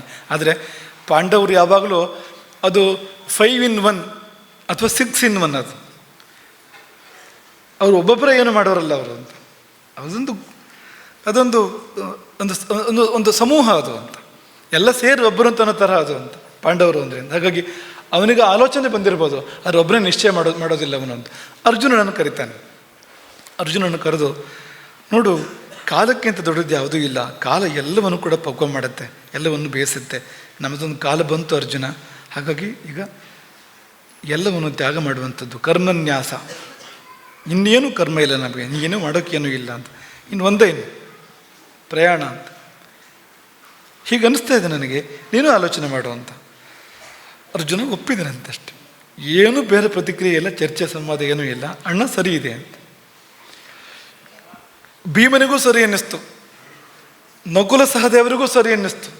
ಹಾಗೆ ಅದು ಅಣ್ಣ ಮಾಡಿದ್ದೆಲ್ಲ ಸರಿಯೇ, ಅವರಿಗೆ ಅಣ್ಣ ಹೇಳಿದ್ದೆಲ್ಲ ಸರಿಯೇ. ಒಂದು ವೇಳೆ ಭಿನ್ನಾಭಿಪ್ರಾಯ ಇದ್ರೂ ಕೊನೆಗೆ ಸರಿಯೇ ಅದು, ಅವ್ರು ಒಪ್ಕೊಳ್ತಾರೆ ಅದನ್ನು. ಅದು ಈ ವಿಷಯದಲ್ಲಿ ಭಿನ್ನಾಭಿಪ್ರಾಯ ಕೂಡ ಇಲ್ಲ ಅಂತ. ಕೃಷ್ಣ ಹೊರಟ ಮೇಲೆ, ಮಾಡಬೇಕಾದಲ್ಲ ಕರ್ತವ್ಯಗಳಾದಮೇಲೆ ಹೊರಡೋಣ ಅಂತ. ದ್ರೌಪದಿಯು ಅದನ್ನು ಅಂಗೀಕಾರ ಮಾಡ್ತಾಳೆ. ದ್ರೌಪದಿಯು ಕೂಡ ಪಾಂಡವರಲ್ಲಿ ಅಭಿನ್ನ ಅವಳು. ಪಂಚಪಾಂಡವರು ಹೇಗೋ ದ್ರೌಪದಿ ಕೂಡ ಹಾಗೆ, ಇಡೀ ಪಂಚಪಾಂಡವರ ಸತಿಯವಳು, ಅವರ ಒಂದು ಭಾಗವೇ ಹೋದವಳು. ಹಾಗಾಗಿ 6 ಜನರು ಕೂಡ ನಿಶ್ಚಯ ಮಾಡ್ತಾರೆ ಮಹಾಪ್ರಸ್ಥಾನಕ್ಕೆ. ಯುಯುತ್ಸು ಗೊತ್ತಾ ನಿಮಗೆ? ಯಾರು ಯುಯುತ್ಸು? ಧೃತರಾಷ್ಟ್ರನ ಒಬ್ಬ ಮಗ. ಆದರೆ ಈ ಕೌರವರ ಪೈಕಿಯಲ್ಲಿ ಇಲ್ಲ ಅವನು. 100 ಮಂದಿ ಕೌರವರ ಪೈಕಿಯಲ್ಲಿ ವೇಶ್ಯೆಯಲ್ಲಿ ಜನಿಸಿರ್ತಕ್ಕಂಥವನು ಅವನು ಯುಯುತ್ಸು. ಅವನು ಈ ಕಡೆ ಸೇರಿದ್ದವನು. ಈ ಮಹಾಭಾರತ ಯುದ್ಧ ಪ್ರಾರಂಭ ಆಗುವಾಗ ಧರ್ಮರಾಜ ಒಂದು ಮಾತನ್ನು ಹೇಳ್ತಾನೆ, ಆ ಕಡೆಯವರು ಇರೋರಿಗೆ ಯಾರಿಗಾರು ಈ ಕಡೆ ಬರಬೇಕು ಅಂತ ಅಪೇಕ್ಷೆ ಇದ್ದರೆ ಬನ್ನಿ ಅಂತ. ಯಾರೂ ಹೇಳೋ ಮಾತಲ್ಲ ಅದು. ಯಾಕೆಂದರೆ ಯಾವನಾದರೂ ಸ್ಪೈ ಬರ್ಬೋದು ಈ ಕಡೆಗೆ, ಆ ಕಡೆಯಿಂದ ದ್ರೋಹ ಮಾಡೋನು ಬರ್ಬೋದು. ಅದೆಲ್ಲ ಯೋಚನೆ ಬರೋದಿಲ್ಲ ನನಗೆ ಧರ್ಮರಾಜನಿಗೆ.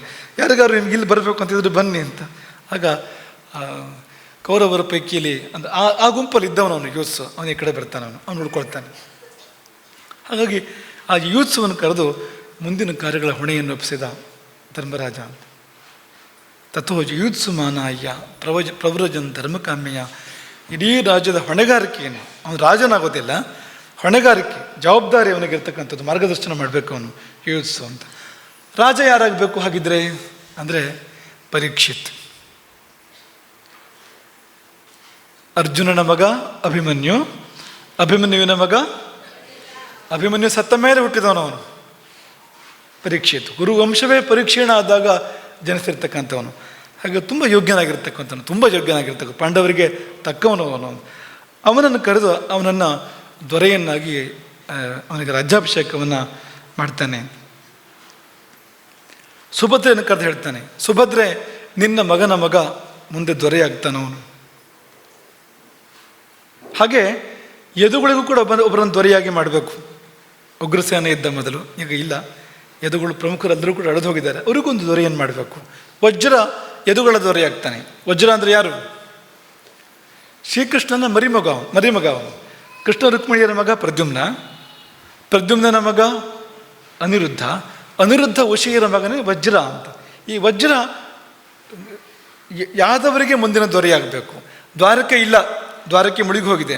ಹಾಗಾಗಿ ಇಂದ್ರಪ್ರಸ್ಥವನ್ನು ಯಾದವರಿಗೆ ಕೊಡ್ತಾನೆ ಧರ್ಮರಾಜ. ಇಂದ್ರಪ್ರಸ್ಥ ಇವ್ರದ್ದೇ ಇನ್ನೊಂದು ಕೇಂದ್ರ ಅದು, ಹಸ್ತನಾವತಿ ಇಂದ್ರಪ್ರಸ್ಥ. ಒಂದು ಕಾಲದಲ್ಲಿ ಹಸ್ತನಾವತಿ ದುರ್ಯೋಧನನಿಗೆ, ಇಂದ್ರಪ್ರಸ್ಥ ಪಾಂಡವರಿಗೆ ಆಗಿದ್ದಲ್ವ ಒಂದು ಕಾಲದಲ್ಲಿ.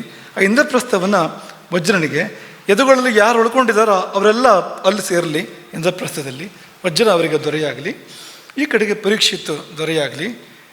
ಸುಭದ್ರೆಗೆ ಹೇಳ್ತಾನೆ, ಎಲ್ಲರನ್ನು ನೀನು ನೋಡ್ಕೋ, ಅವಳಿಲ್ಲಿ ಇರಬೇಕು ಅಂತ ಅರ್ಥ. ಅದಕ್ಕೆ ಮಹಾಪ್ರಸ್ಥಾನಕ್ಕೆ ಅವಳಿಲ್ಲ ಅಂತ.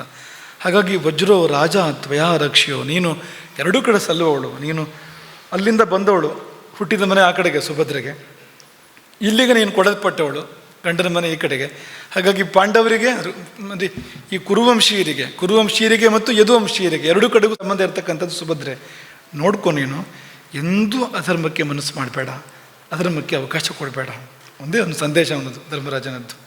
ಈ ಮಾತನ್ನು ಸುಭದ್ರೆಗೆ ಹೇಳಿ ಯಾದವರಿಗೆಲ್ಲ ತರ್ಪಣವನ್ನು ಕೊಡ್ತಾನೆ ಧರ್ಮರಾಜ, ಶ್ರಾದ್ದವನ್ನು ಮಾಡ್ತಾನೆ. ಯಾರಿಗೆಲ್ಲ ಅಂದರೆ ವಾಸುದೇವಸ್ಯ,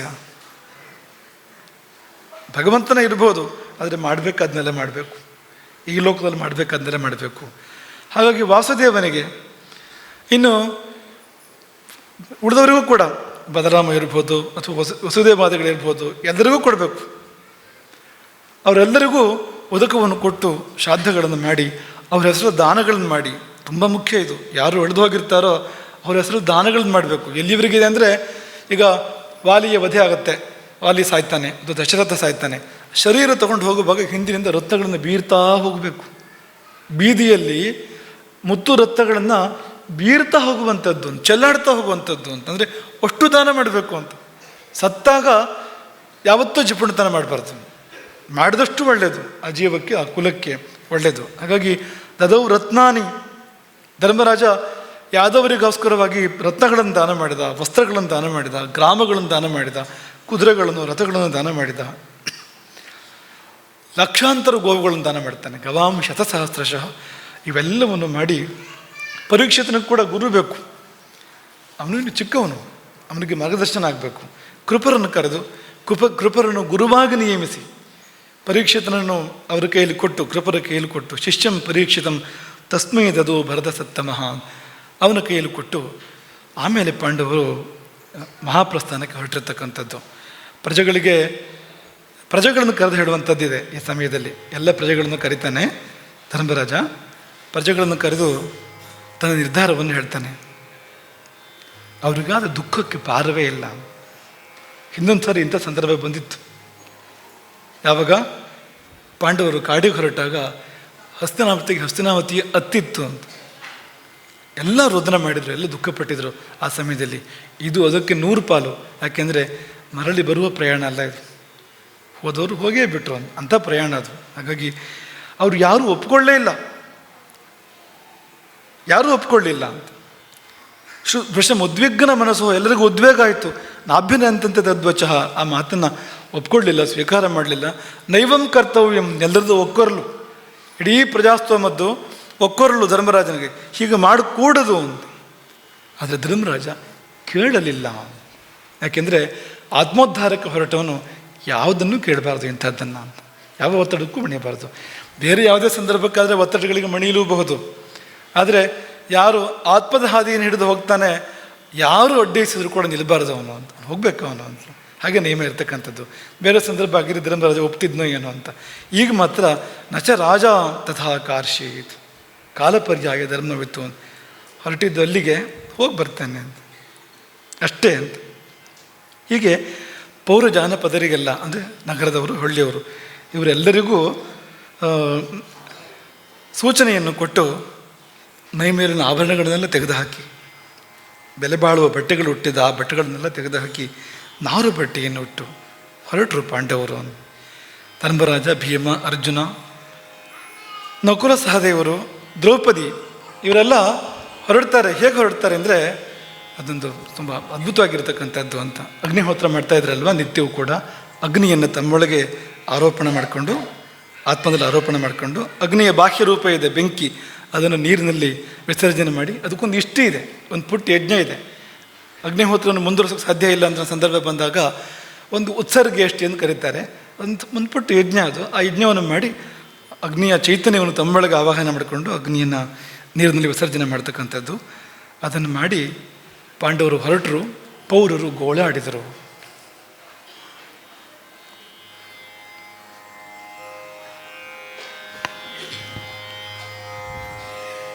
ರಾಮ ರಾಮ ರಾಮ ಸೀತಾ ರಾಮ ರಾಮ ರಾಮ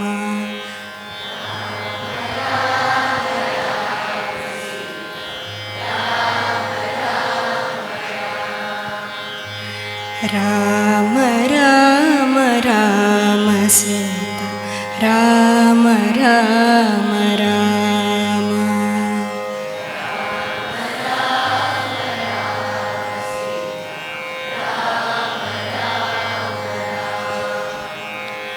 ರಾಮ ರಾಮ ರಾಮ ಸೀತಾ ರಾಮ ರಾಮ ರಾಮ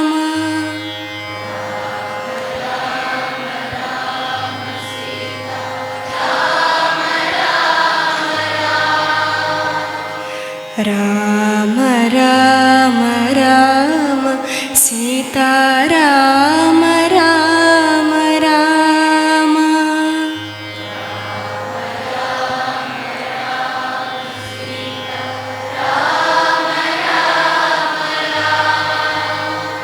ರಾಮ ರಾಮ ರಾಮ ಸೀತಾ ರಾಮ ರಾಮ ರಾಮ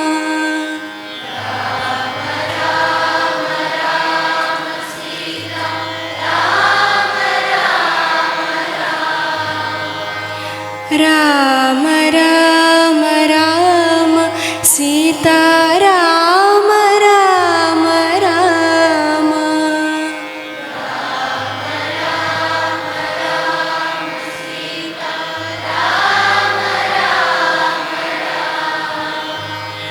ರಾಮ ರಾಮ ರಾಮ ಸೀತಾ ರಾಮ ರಾಮ ರಾಮ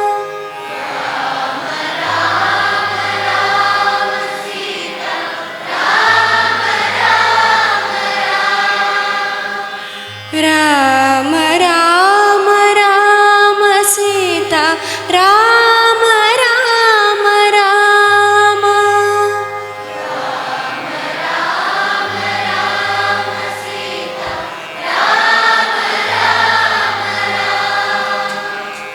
ರಾಮ ರಾಮ ರಾಮ ಸೀತಾ ರಾಮ ರಾಮ ರಾಮ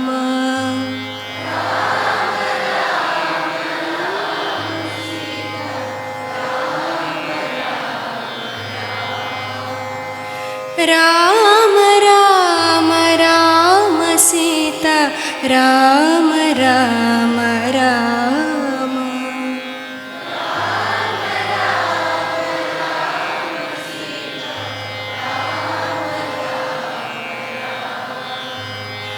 ರಾಮ ರಾಮ ರಾಮ ಸೀತಾ ರಾಮ ರಾಮ ರಾಮ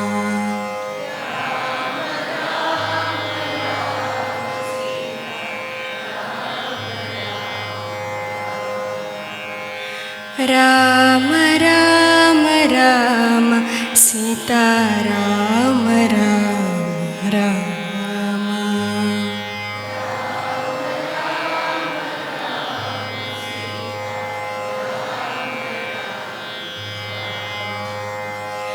ರಾಮ ರಾಮ ರಾಮ ಸೀತಾ ರಾಮ ರಾಮ ರಾಮ ರಾಮ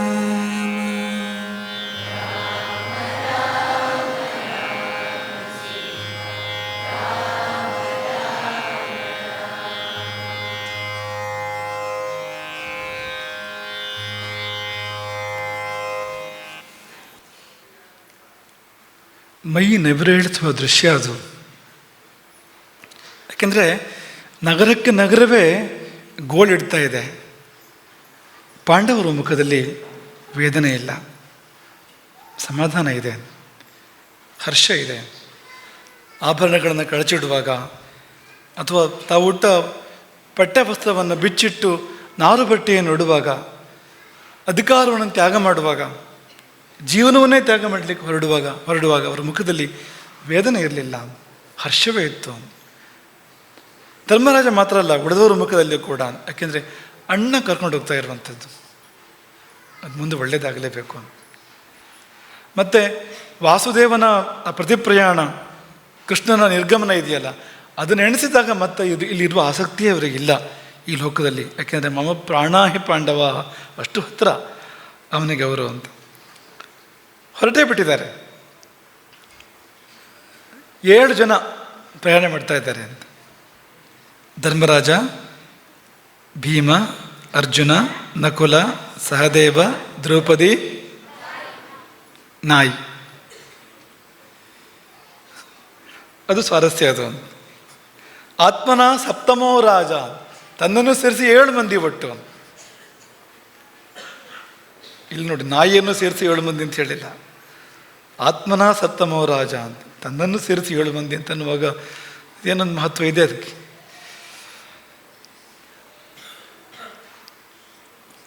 ಹಾಗಾಗಿ 7 ಮಂದಿ ಪ್ರಯಾಣ ಮಾಡ್ತಾರೆ. ಶ್ವಾಚೈವ ಸಪ್ತಮಃ ಅಂತ. ಅವರ ಹಿಂದೆ ಪ್ರಜೆಗಳು ಕೂಡ ಬರ್ತಾರೆ. ರಾಮನ ಹಿಂದೆ ವನವಾಸ ಮಾಡುವಾಗ ಪ್ರಜೆಗಳು ಹೊರಟ ಹಾಗೆ, ಮಹಾಪ್ರಸ್ಥಾನಕ್ಕೆ ಹೊರಟಾಗಿ ಬಂದ ಹಾಗೆ ಪಾಂಡವರ ಹಿಂದೆ ಕೂಡ ಪ್ರಜೆಗಳು ಬರ್ತಾರೆ. ಬಹುದೂರದವರೆಗೆ ಬರ್ತಾರೆ. ಪೌರೈರನಗೊತ್ತು ದೂರದವರೆಗೆ ಹೋಗಬಾರ್ದಂತೆ. ಯಾರು ನಾವು ಮತ್ತೆ ಮರಳಿ ಬರಬೇಕು ಅಂತ ಬಯಸ್ತೇವೆ, ಯಾರ ಬಗ್ಗೆ ನಾವು ತುಂಬ ಹಿಂದೆ ಅವ್ರ ಹಿಂದೆ ಹೋಗಬಾರ್ದು ಅಂತ. ಈಗ ಅನುಯಾತ್ರೆ ಅಂತ ಒಂದು ಪದ್ಧತಿ, ಶಿಷ್ಟಾಚಾರ ಅದು. ಮನೆಗೆ ಬಂದವರು ಹೊರಟರು ಅಂದರೆ, ಅಥವಾ ಯಾರೇ ಹೊರಟರು ಅಂದರೆ ಚೂರು ದೂರ ಅವ್ರ ಜೊತೆಯಲ್ಲಿ ಹೋಗಬೇಕು ಅಂತ. ಬಾಗಿಲವರೆಗೆ ಅಥವಾ ಅಂಗಳದವರೆಗೋ ರಸ್ತೆವರೆಗೋ ಹೋಗಿ ಬರಬೇಕು. ಅಥವಾ ಈಗಿನ ಕಾಲದ ಭಾಷೆಯಲ್ಲಿ ಹೇಳಬೇಕು ಅಂದರೆ ಬಸ್ ಸ್ಟ್ಯಾಂಡ್ವರೆಗೆ. ಅದೆಲ್ಲ ಇಲ್ಲ, ಈಗ ಬಸ್ ಸ್ಟ್ಯಾಂಡು ಕಡಿಮೆ ಆಗಿಬಿಟ್ಟಿದೆ, ಈಗ ವಾಹನ ಬರುವಂಥದ್ದು. ಅಲ್ಲಿವರೆಗೆ ಒಂದು ಚೂರು ದೂರ ಅನುಯಾತ್ರೆ ಮಾಡಬೇಕು ಅಂತ ಲೆಕ್ಕ. ಆದರೆ ತುಂಬ ದೂರ ಮಾಡಬಾರ್ದು ಅಂತ. ರಾಮ ಲಕ್ಷ್ಮಣ ಸೀತೆಯರು ಹೊರಟಾಗ ಅವ್ರ ಹಿಂದೆ ದಶರಥ ಹೋಗ್ತಾ ಇರ್ತಾನೆ. ಮಂತ್ರಿಗಳು ಹೇಳ್ತಾರೆ, ತುಂಬ ದೂರ ಹೋಗಬೇಡ ಅಂತ. ಯಾರ ಬಗ್ಗೆ ಅವ್ರು ಮತ್ತೆ ಬರಬೇಕು ಅನ್ನೋ ಭಾವನೆ ನಮಗಿದೆ, ತುಂಬ ದೂರ ಹೋಗಬಾರ್ದು ಅಂತ. ಇಲ್ಲಿ ಏನೊಂದು ಸಂದರ್ಭ ಇಲ್ಲ, ಇಲ್ಲಿ ಮತ್ತೆ ಬರುವ ಪ್ರಯಾಣವೇ ಅಲ್ಲ ಇದು. ಸಿಕ್ಕಿದಷ್ಟು ಸಿಕ್ಕಿತು, ಎಷ್ಟು ಹೊತ್ತು ನೋಡಿದ್ರು ಅಷ್ಟೊತ್ತು ನೋಡ್ಕೊಂಡ್ರು ಅವರು ಅಂತ. ಹಾಗಾಗಿ ದೂರದವರೆಗೆ ಅವರೆಲ್ಲ ಅವ್ರ ಹಿಂದೆ ಹೋಗ್ತಾರೆ, ಪಾಂಡವರ ಹಿಂದೆ. ಯಾರೊಬ್ಬರಿಗೂ ಕೂಡ ಹಿಂದಿರುಗಿ ಬನ್ನಿ ಅಂತ ಹೇಳುವಂಥ ಧೈರ್ಯ ಬರಲಿಲ್ವಂತೆ. ಪಾಂಡವರ ಆ ಗಾಂಭೀರ್ಯ, ಅವರ ಆ ಒಂದು ಭಾವ, ಅದನ್ನು ಕಂಡಾಗ ನಚೈನ ಮಶಕತ್ ಕಶ್ಚಿನ್ ನಿವೃತ್ತ ಸ್ವೇತಿ ಭಾಷಿತಂ, ಹಿಂದಕ್ಕೆ ಬನ್ನಿ ಅಂತ ಹೇಳುವ ಶಕ್ತಿ ಯಾರಿಗೂ ಬರಲಿಲ್ಲ. ಅವರೆಲ್ಲ ಹಿಂದಕ್ಕೆ ಹೋದರು. ಜನ ಎಲ್ಲಿವರೆಗೆ ಬರ್ತಾರೆ? ನಮ್ಮ ಜೊತೆಯಲ್ಲಿ ಎಲ್ಲಿವರೆಗೆ ಬರ್ತಾರೆ? ಜನರ ಭ್ರಮೆಯಲ್ಲಿ ನಾವಿರ್ತೇವೆ. ನನಗೆ ಇಷ್ಟು ಜನರ ಬೆಂಬಲ ಇದೆ, ಅಷ್ಟು ಜನರ ಬೆಂಬಲ ಇದೆ, ನಂದು ಇಷ್ಟು ದೊಡ್ಡ ಬಳಗ, ಅಷ್ಟು ದೊಡ್ಡ ಬಳಗ ಅಂತ. ಎಲ್ಲಿವರೆಗೆ ಬರ್ತಾರೆ ಅವರೆಲ್ಲ? ಹೆಚ್ಚು ಅಂದರೆ ಇಷ್ಟು ಅಂತ, ಇದಕ್ಕಿಂತ ಹೆಚ್ಚು ಎಲ್ಲಿ ಬರ್ತಾರೆ ಅವರು ಅಂತ. ಹಾಗಾಗಿ ಜನ ಶಾಶ್ವತ ಅಲ್ಲ ಅನ್ನೋ ಸಂದೇಶ ಎಲ್ಲಿದೆ ಅಂತ.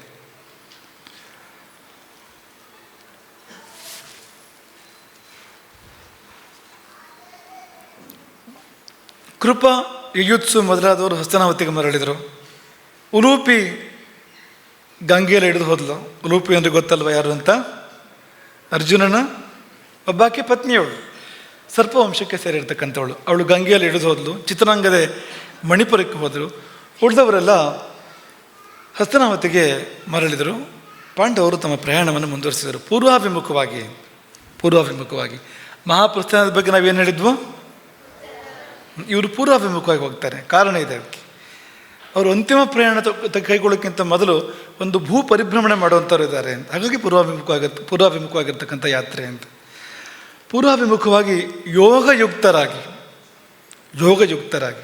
ಅಂದರೆ ಯೋಗದಲ್ಲಿ ತಮ್ಮ ಮನಸ್ಸನ್ನು ನೆಲೆಗೊಳಿಸಿ ತ್ಯಾಗಧರ್ಮವನ್ನು ಹೊಂದಿ ಅವರು ಅನೇಕ ದೇಶಗಳನ್ನು, ನದಿಗಳನ್ನು, ಪರ್ವತಗಳನ್ನು ದಾಟಿ ಹೋಗ್ತಾ ಇರ್ತಾರೆ. ನಾಯಿ ಹಿಂದಿಂದ ಬರ್ತಾ ಇದೆ. ಇವರು ಯಾವ ಕಡೆ ಹೋದರೂ ಕೂಡ 7ನೇ ಜನ ನಾಯಿ. ಅದು ಹಿಂದಿಂದ ಬರ್ತಾ ಇದೆ. ಶ್ವಾಚೈವ ಅನುಯಾವೇಕ ಪಾಂಡವಾನ್ ಪ್ರಸ್ಥಿತಾಂ ವನೆ.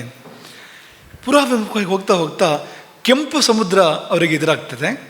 ಲೌಹಿತ್ಯಂ ಸಲಿಲಾರಣಂ, ಕೆಂಪು ಸಮುದ್ರ ಅವರಿಗೆ ಎದುರಾಗ್ತದೆ. ಕೆಂಪು ಸಮುದ್ರ ಎದುರಾಗುವಾಗ ಅಲ್ಲಿ ಎದುರುಗಡೆ ಒಂದು ದೊಡ್ಡ ಆಕಾರ ಗೋಚರಿಸ್ತದೆ ಅಂತ. ಅಗ್ನಿ, ಅದು ಅಗ್ನಿ ದೊಡ್ಡ ಆಕಾರದಲ್ಲಿ ಪಾಂಡವರ ಮಧ್ಯೆ ಬಂದು ಅಡ್ಡಲಾಗಿ ನಿಂತಿದ್ದಾನೆ, ಅವರ ದಾರಿಗೆ ಅಡ್ಡಲಾಗಿ ನಿಂತಿದ್ದಾನೆ. ಯಾಕೆಂದರೆ ಒಂದು ವಸ್ತು ಇನ್ನೂ ಅವರಲ್ಲಿದೆ, ಅದು ಸಲ್ಲಬೇಕು ಅಗ್ನಿಗದು, ಅಲ್ಲೇ ಇದೆ, ಅವರಲ್ಲೇ ಇದೆ ಅದು. ಈ ಅರ್ಜುನ ಮತ್ತೆಲ್ಲ ಬಿಟ್ಟು ಹೋಗಿದ್ದಂತೆ, ಹೋಗ್ತಾ ಗಾಂಡೀವವನ್ನು ತಗೊಂಡು ಹೋಗಿದ್ದಾನೆ ಅಂತ. ನೋಡಿ, ಇದು ಮೋಹ ಹೇಗಿರ್ತದೆ ಅಂದರೆ, ಬತ್ತಲಾರದ ಬತ್ತಳಿಕೆಗಳು ಎರಡು ಬೆನ್ನಿಗೆ ಕಟ್ಕೊಂಡಿದ್ದ, ಗಾಂಡೀವವನ್ನು ಹಿಡ್ಕೊಂಡು ಹೋಗ್ತಾನೆ ಇದ್ದಾನೆ. ಈ ನಾಯಿ ಪಾಂಡವರನ್ನು ಬಿಡದೇ ಇದ್ದಾಗೆ ಈ ಗಾಂಡೀವವನ್ನು ಅರ್ಜುನ ಬಿಡ್ತಾ ಇಲ್ಲ, ಗಾಂಡೀವ ಬಿಡ್ತಾ ಇಲ್ಲ ಅಂತಾರೆ, ಇವನು ಬಿಡ್ತಾ ಇಲ್ಲ ಗಾಂಡೀವವನ್ನು. ಗಾಂಡೀವಂಚ ಧನುರ್ ದಿವ್ಯಂ ನಮು ಮೋಚ ಧನಂಜಯ, ಬಿಡಬೇಕಾಗಿದ್ದನ್ನು ಬಿಟ್ಟಿಲ್ಲ ಅರ್ಜುನ. ರತ್ನಲೋಭಾನ್ ಮಹಾರಾಜ, ಲೋಭ ಅದು ಅಂತ, ಅಪರೂಪದ್ದಲ್ವ ಗಾಂಡೀವ ಅಂದರೆ. ತೇ ಚಾಕ್ಷಯವು ಮಹೇಶದಿ, ಎರಡು ಬತ್ತಲಾರದ ಬತ್ತಳಿಕೆಗಳು ಅಂತ. ಆಗ ಬೆಟ್ಟದಷ್ಟು ದೊಡ್ಡ ಆಕಾರದಲ್ಲಿ ಅಗ್ನಿ ಪುರುಷಾಕೃತಿಯಲ್ಲಿ ನಿಂತಿದ್ದು ಅವರಿಗೆ ಕಂಡು ಬರ್ತದೆ. ಅಗ್ನಿ ಪಾಂಡವರಿಗೆ ಹೇಳ್ತಾನೆ, ನಾನು ಅಗ್ನಿ, ಆ ಗಾಂಡೀವ ಒಂದು ಇಲ್ಲಿ ಕೊಟ್ಟು ಹೋಗುವ ವ್ಯವಸ್ಥೆ ಮಾಡಿ, ಅದನ್ನು ತಗೊಂಡು ಹೋಗೋ ಹಾಗಿಲ್ಲ ಅಂತ. ಹಿಂದೆ ಕಾಂಡವವನ ದಹನದ ಸಮಯದಲ್ಲಿ ನಾನು ಕಾಂಡವವನ ದಹನ ಮಾಡಿದವನು. ಆ ಸಮಯದಲ್ಲಿ ಅರ್ಜುನನಿಗೆ ಗಾಂಡೀವ ಕೊಡಲ್ಪಟ್ಟಿತ್ತು, ಅದರ ಕೆಲಸ ಎಲ್ಲವೂ ಆಗಿದೆ. ಕೃಷ್ಣನೇ ಚಕ್ರವನ್ನು ಮರಳಿ ಎಲ್ಲಿಗೆ ತಲುಪಿಸ್ಬೇಕು ಅಲ್ಲಿ ತಲುಪಿಸೇ ಆಗಿದೆ. ಇವನು ಗಾಂಡೀವ ಇಟ್ಕೊಂಡು ಏನು ಮಾಡ್ತಾನಂತೆ, ಇನ್ನು ಮಹಾಪ್ರಸ್ಥಾನಕ್ಕೆ ಹೊರಟವನು. ಹಾಗಾಗಿ ವರುಣಾದಾಹೃತಂ ಪೂರ್ವಂ ಮೈ ತತ್ ಪಾರ್ಥ ಕಾರಣಾತ್, ನಾನು ಆ ಕಾಲದಲ್ಲಿ ವರುಣನಿಂದ ತಗೊಂಡು ಕೊಟ್ಟಿದ್ದು ಅರ್ಜುನನಿಗೆ, ನನಗೊಂದು ಜವಾಬ್ದಾರಿ ಇದೆ, ಮತ್ತು ವರುಣನಿಗೆ ಮರಳಿ ಕೊಡಬೇಕು, ಗಾಂಡೀವ ಕೊಡೋಕ್ಕೆ ತಯಾರಿಲ್ಲವಂತೆ ಅರ್ಜುನ. ಹೇಳಿದ ಮೇಲೂ ಕೂಡ ಅಂತ ಕೊಡೋದಕ್ಕೆ ಸಿದ್ಧ ಇಲ್ಲ ಅಂತ. ನೋಡಿ ಹೇಗೆ ಮೋಹ ಕೆಲಸ ಮಾಡ್ತದೆ ಅನ್ನೋದಕ್ಕೆ ಈ ಒಂದು ಸಂದರ್ಭ. ಆಗ ಉಳಿದ ಎಲ್ಲ ಸಹೋದರರು ಮತ್ತು ದ್ರೌಪದಿ ಸೇರಿ ಒತ್ತಾಯ ಮಾಡಿ ಕೊಡಿಸಿದ್ರಂತೆ, ನನಗೆ ಸಾಕು, ನಾವು ಹೊರಟ ಪ್ರಯಾಣಕ್ಕೆ ಇದೆಲ್ಲ ಸಂಬಂಧ ಇಲ್ಲ, ಈ ಯುದ್ಧ ಗಿದ್ದ ಅದೆಲ್ಲ ಏನಿಲ್ಲ ಇನ್ನು ಮುಂದೆ, ಹಾಗಾಗಿ ಕೊಟ್ಬಿಡು ಅಂತ ಹೇಳಿದಾಗ ಅಂತೂ ಕೊಟ್ಟ ಮನೆಗೆ ಅಂತ ಗಾಂಡೀವವನ್ನು. ಹಾಗಾಗಿ ಇದೊಂದು ಸಂದರ್ಭ ಮೋಹ ಹೇಗೆ ಕೆಲಸ ಮಾಡ್ತದೆ ಅಂತ ಅನ್ನೋದಕ್ಕೆ ಅಂತ. ಅದೆಲ್ಲ ಬಿಟ್ಟು ಹೊರತು ಮುಕ್ತಿ ಎಲ್ಲಿದೆ ಹೇಳಿ ಅಂತ ಹೇಳಿ ಕೇಳಿ ಅವನು ಇಂದ್ರನ ಪುತ್ರ ಅರ್ಜುನ. ಇಂದ್ರ ಅಂದರೆ ಇಂದ್ರಿಯಾಭಿಮಾನಿ ದೇವತೆ. ಇಂದ್ರಿಯಗಳಿದೆಯಲ್ಲ, ಕಣ್ಣು, ಕಿವಿ, ಮೂಗು, ನಾಲಿಗೆ, ಚರ್ಮ, ಇವುಗಳಿಗೆ ಅಭಿಮಾನಿ ದೇವತೆ ಇಂದ್ರ. ಅವುಗಳ ಬುದ್ಧಿ ಅದು ಅಂತ, ಅದು ಚಂದ ಕಾಣ್ತದೆ, ಇದು ಚಂದ ಕೇಳ್ತದೆ, ಅದು ಇಷ್ಟ ಆಯಿತು, ಮತ್ತು ಇದೆಲ್ಲ ಇದೇ ಮಾಡುವಂಥದ್ದು ಇಂದ್ರಿಯಗಳೇ. ಹಾಗಾಗಿ ಇಂದ್ರನ ಜೊತೆಗಿರುವಂಥದ್ದು ಅದೆಲ್ಲ, ಅದು ಧರ್ಮನ ಜೊತೆಗೆ ಅದೆಲ್ಲ ಯಾವುದೂ ಇಲ್ಲ. ಯಮಧರ್ಮನ ಭಾವ ಶ್ರೇಷ್ಠವಾಗಿರ್ತಕ್ಕಂಥದ್ದು ಅಂತ. ಅಲ್ಲಿಂದ ಗಾಂಡೀವ ಸಿಕ್ಕಿದ ಕೂಡಲೇ ಅಗ್ನಿ ಅಂತರ್ಧಾನ ಆದನಂತೆ, ಅವನ ಕಾರ್ಯ ಮುಗೀತು. ಈ ವರುಣನ ಭಾಳ ವಿಶೇಷ. ವೈಷ್ಣವ ಧನಸ್ಸನ್ನು ಪಡ್ಕೊಂಡು ಶ್ರೀರಾಮ ವರುಣನ ಕೈಲಿ ಕೊಟ್ಟ ಅಂತಲೇ ಇದೆ. ಪರಶುರಾಮನ ಪ್ರಕರಣ ಇದೆಯಲ್ಲ, ಪರಶುರಾಮನ ಪ್ರಕರಣದಲ್ಲಿ ವೈಷ್ಣವ ಧನಸ್ಸು ರಾಮನ ಕೈಗೆ ಬರುವಂಥದ್ದು. ಕೈಗೆ ಬಂದ ವೈಷ್ಣವ ಧನಸ್ಸನ್ನು ಕಾರ್ಯ ಆಗ್ತಿದ್ದ ಹಾಗೇನೆ ಅಲ್ಲೇ ವರುಣನ ಕೈಲಿ ಕೊಟ್ಟ ಅಂತಲೇ ರಾಮಾಯಣ ಕೂಡ ಹೇಳ್ತದೆ ಅಂತ. ಈ ಧನುಸ್ಸು ಇಟ್ಕೊಳ್ಳೋ ಕೆಲಸ ಒಂದಿದೆ ಈ ಲೋಕದಲ್ಲಿ ಬೇಕಾಗುವಂಥದ್ದೆಲ್ಲ ವರುಣನಿಗೆ ಅಂತ. ಪಾಂಡವರು ದಕ್ಷಿಣಕ್ಕೆ ಅಭಿಮುಖವಾಗಿ ಪ್ರಯಾಣ ಮಾಡ್ತಾ ಇದ್ದಾರೆ. ಪೂರ್ವ ದಕ್ಷಿಣ, ಅದೇ ಭೂಪ್ರದಕ್ಷಿಣೆ ಅದು ಅಂತ. ಹಾಗಾಗಿ ದಕ್ಷಿಣಾಭಿಮುಖವಾಗಿ ಪ್ರಯಾಣ ಮಾಡ್ತಾ ಇದ್ದಾರೆ. ಪ್ರಯಾಣ ಮಾಡಿ ಮಾಡಿ ಮಾಡಿ ಕೊನೆಗೆ ದಕ್ಷಿಣ ಸಮುದ್ರದ ಉತ್ತರ ತೀರಕ್ಕೆ ಬಂದು ಅಲ್ಲಿಂದ ಪುನಃ ನೈಋತ್ಯಕ್ಕೆ ಅಭಿಮುಖವಾಗಿ ಪ್ರಯಾಣ ಮಾಡ್ತಾರೆ. ದೇಶಂ ದಕ್ಷಿಣ ಪಶ್ಚಿಮಂ ಅಂತ ಹಾಗೆ ಪ್ರಯಾಣ ಮಾಡ್ತಾರೆ. ಅಲ್ಲಿಂದ ತಿರುಗಿ ಅಲ್ಲಿ ದ್ವಾರಕೆಯನ್ನು ನೋಡ್ತಾರೆ ಅಂದರೆ ಸಮುದ್ರದಲ್ಲಿ ಮುಳುಗಿದೆ, ದ್ವಾರಕ್ಕೆ ಮುಳುಗಿರುವಂಥ ಸಮುದ್ರವನ್ನು ನೋಡ್ತಾರೆ ಅಂತ ಅಷ್ಟೇ ಅರ್ಥ. ಅದಕ್ಕೆ ಅದೃಶ್ಯರು ದ್ವಾರಕಾಂಚಾಪಿ ಸಾಗರೇಣ ಪರಿಪ್ರತಾಂ. ಇದೆಲ್ಲ ಆದಮೇಲೆ ಉತ್ತರಕ್ಕೆ ಪ್ರಯಾಣ ಆರಂಭ ಆಯಿತು. ಅಂದರೆ ಮಹಾಪ್ರಸ್ಥಾನದ ನಿಜವಾದ ಮಹಾಪ್ರಸ್ಥಾನ, ಭೂಪ್ರದಕ್ಷಿಣೆ ಮುಗೀತು. ಉತ್ತರಾಭಿಮುಖವಾಗಿ ಕೊಟ್ಟ ಕೊನೆಯಲ್ಲಿ ಯೋಗ ಧರ್ಮಿಗಳಾಗಿ ಪ್ರಯಾಣವನ್ನು ಆರಂಭಿಸಿದರು. ಉತ್ತರಕ್ಕೆ ಪ್ರಯಾಣ ಮಾಡ್ತಾ ಮಾಡ್ತಾ ಮಾಡ್ತಾ ಬಹುದೂರ ಸಾಗಿ ಅವರ ಶಕ್ತಿ ಎಷ್ಟಿತ್ತು ನೋಡಿ. ಅನ್ನಾಹಾರಗಳಿಂದ ಇಷ್ಟು ಕೆಲಸ ಮಾಡಿದ್ದಾರೆ ಅವರು ಈಗಲೂ ಕೂಡ. ಇಂತಹ ದೊಡ್ಡ ಪರಿಭ್ರಮಣಕ್ಕೆ ಅವ್ರಿಗೆ ಸಾಧ್ಯ ಆಗಿದೆ ಅಂತ. ಅದೆಲ್ಲ ಅವರ ಒಂದು ವಿಶಿಷ್ಟವಾಗಿರ್ತಕ್ಕಂಥ ಬಲ, ಶಕ್ತಿಯೇ ಹೋದದು ಅಂತ. ಹಾಗೆ ಉತ್ತರಕ್ಕೆ ಬಹುದೂರ ಪ್ರಯಾಣ ಮಾಡಿ ಹಿಮಾಲಯ ಪರ್ವತವನ್ನು ಸೇರ್ತಾರೆ. ಹಿಮಾಲಯ ಪರ್ವತವನ್ನು ದಾಟಿ ವಾಲುಕಾ ಸಮುದ್ರ ಅಂತ, ಹಿಮಾಲಯದ ಆ ಕಡೆಗೆ ಮರಳಿನ ಸಮುದ್ರ ಇದೆಯಂತೆ, ಸಮುದ್ರದಂಥ ಮರಳು ಅಂತ, ಮರಳುಗಾಡು. ಇದೆ ಅಲ್ಲಿ ಅಂತ. ನೀವು ಹುಡುಕಿ ಮ್ಯಾಪ್ ತೆಗೆದು ಎಲ್ಲಿರ್ಬೋದು, ಏನಾಗಿರ್ಬೋದು ಇವತ್ತು ಅಂತ ನೋಡಿ ನೀವು. ಹಿಮಾಲಯದ ಆ ಕಡೆಗೆ ಉತ್ತರಕ್ಕೆ. ಅದಾಗಿ ಮೇರು ಪರ್ವತವನ್ನು ಕಾಣ್ತಾರೆ ಅವರು. ಅವೀಕ್ಷಂತ ಮಹಾಶೈಲಂ ಮೇರುಂ ಶಿಖರಿಣಾಂಬರಂ. ಮೇರು ಪರ್ವತವನ್ನು ಅವರು ಕಾಣ್ತಾರೆ. ಮೇರು ಪರ್ವತಕ್ಕೆ ಬಂದಾಗ ಒಂದು ಘಟನೆ ಆಯಿತು. 7 ಜನ ಸಾಲಾಗಿ ಹೋಗ್ತಾ ಇದ್ರಲ್ಲ, ಇದ್ದಕ್ಕಿದ್ದಂತೆ 7 6 ಆಯಿತು. ನಾಯಿಗೆ ಏನಾರು ಆಯ್ತಾ? ಯಾರಿಗೆ? ದ್ರೌಪದಿ. ತೇಷಾಂತು ಗಚ್ಚತಾಂ ಶೀಘ್ರಂ. ಬೇಗ ಬೇಗ ಪ್ರಯಾಣ ಮಾಡ್ತಾ ಇದ್ದಾರೆ ಯೋಗ ಧರ್ಮಿಗಳಾಗಿ. ಯಾಜ್ಞಸೇನಿ ಭ್ರಷ್ಟ ಯೋಗ ನಿಪಪಾತ ಮಹೀತಲೆ. ಯೋಗ ಭ್ರಷ್ಟಳಾಗಿ ದ್ರೌಪದಿ ಕುಸಿದು ಬಿದ್ದಳು ಅಂತ. ಕುಸಿದು ಬಿದ್ದಳು ಅಂದ್ರೆ ಬಿದ್ದಳು ಅಂತ ಮುಗೀತು ಅಂತದ್ದು. ಮತ್ತೆ ಹೇಳುವಂಥ ವಿಷಯ ಏನೂ ಇಲ್ಲ ಅಂತ. ಅದು ಸಾವುದು ಅಂತ.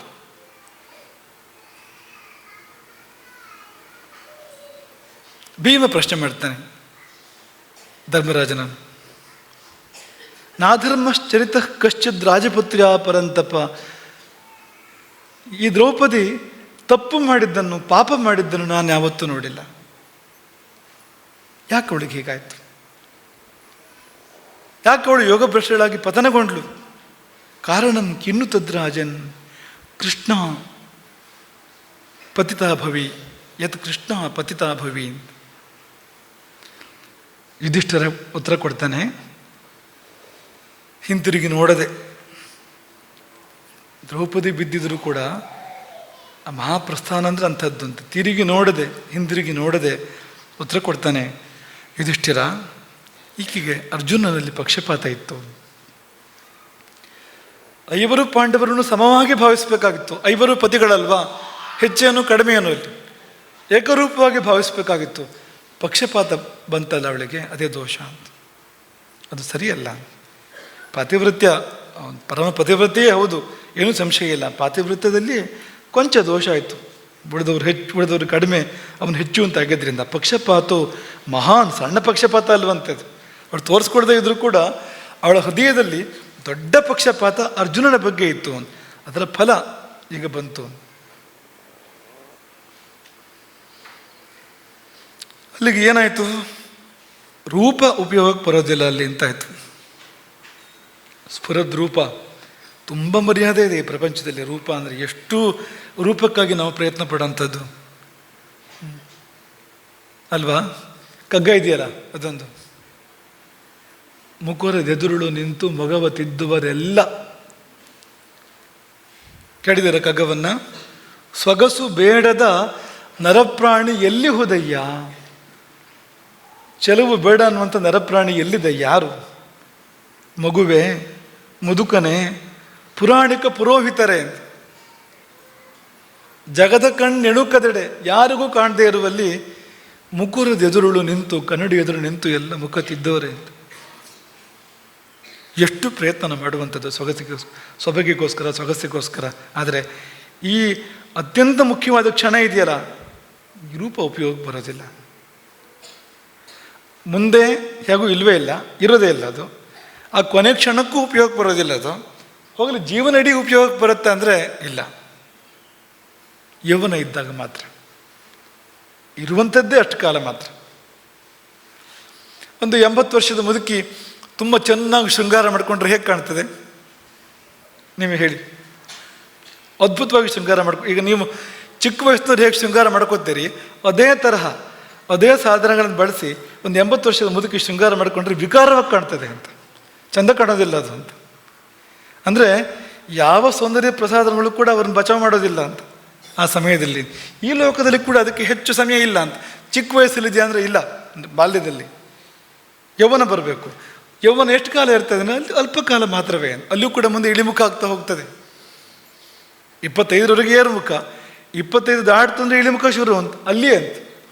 25ರಿಂದ 35 ಮುಂದೆ ಹದ್ದದಲ್ಲಿ ಇರ್ಬೋದು. ಅದು ಹೋಗ್ತಾ ಹೋಗ್ತಾ ಇಳಿತಾ ಹೋಗ್ತದೆ ಅಂತ ಮನಸ್ಸಿಗೆ ನೋವಾಗುವಂತೆ. ಅದಕ್ಕೆ ಇರೋದು ರೂಪ ಅನ್ನೋದು. ಮುಳ್ಳಾಗಿ ಚುಚ್ಚಲಿಕ್ಕೆ ಇರ್ತಕ್ಕಂಥದ್ದು ನಮಗೆ ಹೊರತು ಬೇರೆ ಯಾವ ಕಾರಣಕ್ಕೂ ಅಲ್ಲ. ಯಾವ ಲಾಭವೂ ಕೂಡ ಅದರಿಂದ ಈ ಸಮಯಕ್ಕಿಲ್ಲ ನೋಡಿ ಅಂತ. ಸಹದೇವ ಬಿದ್ದ, ಒಂದಷ್ಟು ದೂರ ಹೋಗ್ತಿದ್ದಂತೆ. ಈ ಭೀಮಂದೊಂದು ಜಿಜ್ಞಾಸೆ ಇದ್ದೇ ಇದೆ ಪ್ರತಿ ಸತ್ಯ, ಯಾಕೆ ಹಾಗಾಯಿತು ಅಂತ. ಬಲಭೀಮನ ಬಲಕ್ಕಿಲ್ಲಿ ಯಾವ ಕೆಲಸವೂ ಇಲ್ಲ, ಬುದ್ಧಿ ಕೆಲಸ ಮಾಡ್ತಾ ಇದೆ ಅಂತ. ಇದ್ದಕ್ಕಿದ್ದಂತೆ ಅವನು ಕರ್ಮಯೋಗದಿಂದ ಜ್ಞಾನಯೋಗಕ್ಕೆ ಬಂದಾಗಿದೆ ನೋಡಿದರೆ ಅಂತ, ಸ್ವಲ್ಪ ಅಂತ ವಿಚಾರ ಪ್ರಧಾನನಾಗ್ಬಿಟ್ಟಿದ್ದಾನೆ. ಯಾರಿಗಾರು ಬರುತ್ತೆ ಅಲ್ವಾ, ಯಾಕೆಂದರೆ ಅವ್ರ ಬದುಕನ್ನು ಹತ್ತಿರದಿಂದ ನೋಡಿದವನು ಭೀಮ. ದ್ರೌಪದಿ ಹೇಗೆ ಬದುಕಿದ್ದಾಳೆ, ಸಹದೇವ ಹೇಗೆ ಬದುಕಿದ್ದಾನೆ, ತುಂಬ ಹತ್ತಿರದಿಂದ ನೋಡಿದವನು. ಹತ್ತಿರ ಇದ್ದಾಗ ಗುಣದೋಷಗಳು ಗೊತ್ತಾಗ್ಬಿಡುತ್ತೆ ಏನಿದ್ರು ಕೂಡ ಅಂತ. ಯೋಯ ಮಸ್ಮಾಸು ಸರ್ವೇಶು ಶುಶ್ರೂಷು, ನಮ್ಮೆಲ್ಲರನ್ನೂ ಸೇವೆ ಮಾಡ್ತಾ ಇದ್ದವನು, ಕೊನೆ ತಮ್ಮ. ಹಾಗಾಗಿ ಎಲ್ಲ ಕೆಲಸ ಅವನಿಗೆ, ಎಲ್ಲರ ಸೇವೆ ಅವನಿಗೆ. ಪಾಪ ಇಡೀ ಜೀವನ ನಮ್ಮ ಸೇವೆ ಮಾಡ್ತಾ ಇದ್ದವನು. ಅನಹಂಕೃತ, ಅಹಂಕಾರಿ ಅಲ್ಲ, ವಿನಯಶೀಲ. ಯಾಕೆ ಬಿದ್ದ ಅವನು, ಯಾಕೆ ಯೋಗ ಭ್ರಷ್ಟನಾದ ಅಂತ. ಸ್ವಯಂ ಮಾದ್ರವತಿ ಪುತ್ರ ಕಸ್ಮಾನ್ಯಪತಿತೋ ಭವಿ, ಮಾದ್ರವತಿಯ ಪುತ್ರ ಬಿದ್ದನೇಕೆ ಅಂತ. ಹಿಂದಿರುಗಿ ನೋಡದೆ ಯುಧಿಷ್ಠಿರ ಹೇಳ್ತಾನೆ, ಶಾಸ್ತ್ರಜ್ಞಾನ ಇತ್ತು ಅವನಿಗಿದ್ದಾಗ ಬೇರೆ ಯಾರಿಗೂ ಇಲ್ಲ, ಅಷ್ಟು ಅದ್ಭುತವಾಗಿ ಶಾಸ್ತ್ರಜ್ಞಾನ ಇತ್ತು. ಆದರೆ ತನಗಿದ್ದಾಗ ಬೇರೆ ಯಾರಿಗೂ ಇಲ್ಲ ಅನ್ನೋ ಭಾವನೆ ಕೂಡ ಇತ್ತು ಜೊತೆಯಲ್ಲಿ. ಎಲ್ಲೂ ತೋರಿಸಿದ್ದಿಲ್ಲ ಸಹದೇವ. ಇಡೀ ಮಹಾಭಾರತದಲ್ಲಿ ಸಹದೇವ ಗರ್ವ ತೋರಿಸಿದ ಒಂದು ಪ್ರಕರಣ ಕಾಣಿಸೋದಿಲ್ಲ. ಈ ದ್ರೌಪದಿಯ ಪಕ್ಷಪಾತವೂ ಕೂಡ ಗೊತ್ತಾಗೋದಿಲ್ಲ ಎಲ್ಲೂ ಕೂಡ. ಹಾಗೆ ಇವನ ಸಹದೇವನ ಗರ್ವ ಕೂಡ ಎಲ್ಲಿಯೂ ಗೊತ್ತಾಗುವಂಥದ್ದಲ್ಲ, ಅದು ಸುಪ್ತವಾಗಿತ್ತು ಅದು. ಆದರೆ ಒಳಗಿದ್ದರೆ ಸಾಕು, ಅದು ಅದರ ಕೆಲಸ ಮಾಡುತ್ತೆ ನೋಡಿ ಅಂತ. ಒಂದು ದಿವಸ ಬಂದು ಮುಳ್ಳಾಗ ಚುಚ್ಚುತ್ತೆ ಅದು ಅಂತ. ಬೇರೆಯವರು ತೋರಿಸ್ಬೇಕು ಅಂತಲ್ಲ ನೀವು ಅದನ್ನೇನು, ನಿಮ್ಮೊಳಗಿದ್ದರೆ ಸಾಕು ಅಂತ. ಒಳಗೊಳಗೆ ಇತ್ತಂತ ಅವನಿಗೆ. ಆತ್ಮನ ಸದೃಶಂ ಪ್ರಾಜ್ಞಂ ನೈಷೋ ಮನ್ಯತ ಕಂಚನ, ತನಗೆ ಸಮಾನನಾದ ಪ್ರಾಜ್ಞ ಯಾರೂ ಅಲ್ಲ ಈ ಪ್ರಪಂಚದಲ್ಲಿ ಎಂಬ ಭಾವ ಅವನಿಗೆ ಒಳಗೊಳಗೆ ಇತ್ತು. ಫಲ ಬಂತು, ಅದರ ಫಲ ಬಂತು. ಆಯಿತು. ಈಗ ಧರ್ಮರಾಜ, ಭೀಮ, ಅರ್ಜುನ, ನಾಯಿ 4 ಮಂದಿ ಹೋಗ್ತಾ ಇದ್ದಾರೆ. ನಕುಲ ಬಿದ್ದನಂತೆ. ನಕುಲ ಯಾಕೆ ಬಿದ್ದ ಅಂದರೆ ಅವನಿಗೆ ದುಃಖ ತುಂಬ ಆಗ್ತಾ ಇತ್ತು. ಆರ್ತಃ ಬಂಧುಪ್ರಿಯ. ದ್ರೌಪದಿ ಅವಳ ಸಾವನ್ನು ನೋಡಿದ್ದಾನೆ, ಸಹದೇವನ ಸಾವನ್ನು ನೋಡಿದ್ದಾನೆ. ಅವರಿಬ್ಬರ ಬಗ್ಗೆ ತುಂಬ ಪ್ರೀತಿ ಇತ್ತಲ್ಲ ನಕುಲನಿಗೆ, ತುಂಬ ಸಹಜವಾಗಿ. ಆ ದುಃಖ ಉಮ್ಮಳಿಸಿ ಒಂದು ದುಃಖ ಹೆಚ್ಚಾಗಿ ನಕುಲ ಕುಸಿದು ಬಿದ್ದ, ಹೇಳಲಿಲ್ಲ. ಮತ್ತೆ ಚಾರುದರ್ಶನೆ, ಶವವಾದರೂ ಸುಂದರವಂತೆ ಅವನು ನಕುಲ. ಬಿದ್ದ ಮೇಲೆ ಕೂಡ, ಸತ್ತ ಬಳಿಕವೂ ಕೂಡ ಚಂದ ಅಂತೆ ನಕುಲ ಅಂತ. ಹಾಗಾಗಿ ನಕುಲೆ ಚಾರುದರ್ಶನೆ. ಭೀಮ ಪ್ರಶ್ನೆ ಕೇಳ್ತಾನೆ, ಇವನು ಏನು ತಪ್ಪು ಮಾಡಿದ ನಕುಲ? ಹೇಳ್ದ ಹಾಗೆ ಕೇಳ್ತಾ ಇದ್ನಲ್ಲ ನಾವು. ವಚನಕಾರಕ ಅಂತ, ಧರ್ಮಾತ್ಮ, ಅಕ್ಷತ ಧರ್ಮಾತ್ಮ, ಎಂದೂ ಅಧರ್ಮಕ್ಕೆ ಮನಸ್ಸು ಮಾಡಿದವನಲ್ಲ. ವಚನಕಾರಕನಾಗಿ ಹೇಳಿದ್ದನ್ನು ಕೇಳ್ಕೊಂಡಿದ್ದವನು. ಈ ಪ್ರಪಂಚದಲ್ಲಿ ಸುಂದರಾಂಗ ಅಂತ. ನಕುಲ ಇದ್ದ ಕಾಲಕ್ಕೆ ಭೂಮಂಡಲದಲ್ಲಿ ನಕುಲನಿಗೆ ಸಮಾನವಾದ ರೂಪ ಅಂತೂ ಬೇರೆ ಯಾರು ಇರಲಿಲ್ವಂತೆ. ರೂಪೇಣ ಅಪ್ರತಿಮ ಲೋಕೆ, ನಕುಲನ ರೂಪಕ್ಕೆ ಭೂಮಂಡಲದಲ್ಲಿ ಹೋಲಿಕೆ ಇಲ್ಲ, ಅಂತಹ ರೂಪವಂತ ಅಂತ. ಏನಾಯ್ತು ಅವನಿಗೆ? ಒದೆ ಆಗಿದ್ದು ಅಂತ ಹೇಳಿದಂತೆ ಧರ್ಮರಾಜ. ರೂಪದ ಬಗ್ಗೆ ಒಂದು ಅಭಿಮಾನ ಇದೆ, ತನ್ನ ಹಾಗೆ ಚಂದ ಯಾರು ಅಂತ ಒಳಗೆ ಇದೆ ಅಂತ. ನೋಡ್ಕೊಳ್ಳಿ ಇದು ಏನೇನಿದೆ ನಿಮಗೆ ಅಂತ. ಇದೆಲ್ಲ ಮುಂದೆ ಒಂದು ಸಂದರ್ಭ ಬಂದರೆ ಇದೆಲ್ಲ ಬೇಕಾಗುವಂಥದ್ದು. ಹಾಗಾಗಿ ಈಗ ತಕ್ಷಣ ನೋಡ್ಕೊಳ್ಳೋದು. ಅದಕ್ಕೋಸ್ಕರ ವ್ಯಾಸರ ಹೇಳಿದ್ದು ನಮ್ಗೆ ಇದನ್ನು ಅಂತ, ನಮ್ಮದನ್ನು ತಿದ್ಕೊಳ್ಳೋ ಸಲುವಾಗಿ ಅಂತ. ಎಲ್ಲೂ ತೋರಿಸ್ಕೊಡದೇ ಇದ್ದರೂ ಮನಸ್ಸಿನ ಒಳಗೊಳಗೆ ಒಂದು ಅಹಂಭಾವ, ನಾನು ರೂಪವಂತ, ಯಾರಿದ್ದಾರೆ ನನ್ನಷ್ಟು ಚಂದ ಅಂತ? ಯಾರೂ ಇಲ್ಲ ನನ್ನಷ್ಟು ಚಂದ ಅಂತ. ಅದಕ್ಕೆ ಚಾಹಮೇವೈಕ ನಿತ್ಯಸ್ಯ ಮನಸ್ಸು ಸ್ಥಿತಂ ರೂಪೇಣ ಮತ್ಸಮೋ ನಾಸ್ತಿ, ನನಗೆ ಸಮಾನವಾದ ರೂಪವಂತರು ಯಾರೂ ಇಲ್ಲ. ಅದಕ್ಕೆ ಚಾಹಮೇವೈಕ, ನಾನೇ ಎಲ್ಲರಿಗಿಂತ ಚಂದ. ನಿತ್ಯಸ್ಯ ಮನಸ್ಸು ಸ್ಥಿತಂ, ಅದು ಬೀಳಿಸಿತು. ನಕುಲ ಬಿದ್ದಿದ್ದಲ್ಲ, ಆ ರೂಪಾಭಿಮಾನ ಬೀಳಿಸಿತು. ಈ ರೂಪ ಬೀಳಿಸಿದ್ದೇ ಹೆಚ್ಚು ಅಂತ. ಎಷ್ಟೋ ಸಾರಿ ಬೇರೆಯವ್ರನ್ನೂ ಬೀಳಿಸುತ್ತೆ ಅದು, ತಮ್ಮನ್ನು ಬೀಳಿಸುತ್ತೆ ಅಂತ. ಹಾಗಾಗಿ ಈ ರೂಪದ ಮೋಹ ಯಾವತ್ತೂ ನಮಗಿರಬಾರ್ದು. ಬೇರೆಯವರ ರೂಪದ ಬಗ್ಗೆನೂ ಇರಬಾರ್ದು, ನಮ್ಮ ರೂಪದ ಬಗ್ಗೆ ಇದ್ರೆ ಹೀಗಾಗತ್ತೆ, ಈ ಥರ ಆಗತ್ತೆ ಅಂತ. ಒಂದು ಸಾದಾ ಸೀದಾ ಒಂದು ಅಂದರೆ ಲೋಕಕ್ಕೆ ಸಲ್ಲುವಾಗ ನಾವು ಇರಬೇಕು. ಅತಿಯಾಗಿ ರೂಪದ ಹಿಂದೆ ಹೋದರೆ ಅದು ಖಂಡಿತ ಸಮಸ್ಯೆ. ಯಾರೂ ಉದ್ಧಾರ ಆದವರಿಲ್ಲ ಅದರ ಹಿಂದೆ ಹೋಗಿ, ಯಾರೂ ಒಳ್ಳೆಯದಾದವರಿಲ್ಲ ಅಂತ. ಭೀಮ ಅವ್ರವರು ಮಾಡಿದ್ದನ್ನು ಅವರು ಊಟ ಮಾಡಬೇಕು, ಇಷ್ಟೇ ಇದಕ್ಕೆ ಉತ್ತರ. ಹೀಗೆ ಹೇಳಿ ಧರ್ಮರಾಜ ಮುಂದುವರಿತಾ ಇದ್ದ. ಅರ್ಜುನ ಬಿದ್ದ. ಶಕ್ರ ಸಮಾನ ತೇಜಸ್ವಿ, ಇಂದ್ರನ ತೇಜಸ್ಸು ಉಳ್ಳವನು ಅಂಥವನು, ಒಂದು ಶ್ವೇತವಾಹನ ಅಂತ ಶೋಕ ಕೆಲಸ ಮಾಡಿದೆ ಅವನಿಗೂ ಕೂಡ. ನಕುಲ ಸಹದೇವ ದ್ರೌಪದಿಯರ ಶೋಕ ತುಂಬ ಅವನನ್ನು ಘಾಸಿ ಮಾಡಿದೆ ಅರ್ಜುನನನ್ನು. ಅದು ಕೆಲಸ ಮಾಡಿದೆ. ಬಿದ್ದು ಸಾಯ್ತಾ ಇದ್ದಾನ. ಮ್ರಿಯಮಾಣಿ ದುರಾದರ್ಶೆ, ಮೂರು ಲೋಕದ ಗಂಡು ಅಂತ ಅನ್ಸ್ಕೊಂಡವನು. ಅವನಿಗೆ ಎದುರಿಲ್ಲ ಯಾರೂ ಕೂಡ, ಎಲ್ಲ ದಿವ್ಯಾಸ್ತ್ರಗಳನ್ನು ಬಲ್ಲವನು. ಅಂಥವನು ಬಿದ್ದು ಸಾಯ್ತಾ ಇದ್ದಾನೆ. ಭೀಮ ಧರ್ಮರಾಜನನ್ನು ಪ್ರಶ್ನೆ ಮಾಡ್ತಾನೆ, ತಮಾಷೆಗೂ ಸುಳ್ಳು ಹೇಳಿದವನಲ್ಲ ಅರ್ಜುನ. ಕೆಲವು ಬಾರಿ ತಮಾಷೆ ಮಾಡಬೇಕಾದ್ರೆ ನಾವು ಸುಳ್ಳು ಹೇಳೋದುಂಟಲ್ವಾ? ತಮಾಷೆಯಲ್ಲಿ ಕೂಡ ಸುಳ್ಳು ಹೇಳಿದವನಲ್ಲ. ಯಾಕೆ ಹೀಗಾಯಿತು ಅರ್ಜುನನಿಗೆ? ಅದಕ್ಕೆ ಧರ್ಮರಾಜ ಹೇಳಿದಂತೆ, ಒಂದು ಸುಳ್ಳು ಆಡಬಾರ್ದು, ಆಡಿದ್ದು ಸುಳ್ಳಾಗಬಾರ್ದು. ಎರಡು ನಿಯಮ ಇದು. ಸುಳ್ಳು ಆಡಬಾರ್ದು, ಆಡಿದ್ದು ಸುಳ್ಳಾಗದಂತೆ ನೋಡ್ಕೊಳ್ಬೇಕು. ನಾವು ಆಡಿದ್ದು ಸತ್ಯ ಆಗಬೇಕು. ಎರಡನೇದ್ರಲ್ಲಿ ಸೋತವನು. ಎಲ್ಲಿ ಸೋತಿದ್ದು ಅಂದರೆ, ಒಂದು ಸಂದರ್ಭದಲ್ಲಿ ಅರ್ಜುನ ಹೇಳಿದಂತೆ, ಒಂದು ಹಗಲಿನಲ್ಲಿ ಎಲ್ಲ ವೀರರನ್ನು ಸಂಹಾರ ಮಾಡಿಬಿಡ್ತೇನೆ ಅಂತ. ಮಹಾಭಾರತ ಯುದ್ಧಕ್ಕಿಂತ ಮೊದಲು ಏಕಾನ್ನ ನಿರ್ದಹೆಯನ್ವಯಿ ಶತ್ರು ನಿತ್ಯರ್ಜುನ ಬರವಿದು, ಒಂದು ಹಗಲು ಸಾಕು ಎಲ್ಲರನ್ನೂ ಸಂಹಾರ ಮಾಡ್ತೇನೆ. ನಚತದ್ ಕೃತವಾನೇಶಃ, ಮಾಡಿದ್ನ ಅಂದರೆ 18 ದಿನ ಆಗಿದೆ ಯುದ್ಧ. ಅದು ಇವನು ಒಬ್ಬನೇ ಸಂಹಾರ ಮಾಡಿದ್ದಲ್ಲ, ಪಾಂಡವ ಸೇನೆ ಅನೇಕ ವೀರರು ಜೊತೆಗಿದ್ದಾರೆ. ಆಡಿದ್ದು ಸುಳ್ಳಾಯಿತು. ನಚತತ್ ಕೃತವಾನೇಶಃ ಒಂದು ಕಾರಣ ಇದು. ಇನ್ನೊಂದು ಕಾರಣ ಏನು ಅಂದರೆ, ಅದೇ ತನ್ನ ಪರಾಕ್ರಮದ ಬಗ್ಗೆ ಇದ್ದಂಥ ಒಂದು ಅಭಿಮಾನ. ತನ್ನಂಥ ಧನುರ್ಧಾರಗಳು ಯಾರೂ ಇಲ್ಲ ಈ ಪ್ರಪಂಚದಲ್ಲಿ. ಬೇರೆ ಬೆಲ್ಗಾರರನ್ನು ಅವಮಾನ ಮಾಡ್ತಾ ಇದ್ದ ಅಂತ ಹೃದಯದಲ್ಲೇ, ಕೆಲವು ಸಾರಿ ಬಾಯಿ ಬಿಟ್ಟು ಕೂಡ ಅಂತ. ಬೇರೆ ಬೆಲ್ಗಾರರನ್ನು ಸ್ವಲ್ಪ ಅವರು ಎಷ್ಟು ನನ್ನ ಮುಂದೆ ಅವ್ರೇನು ಅಂತ ನೋಡಿ.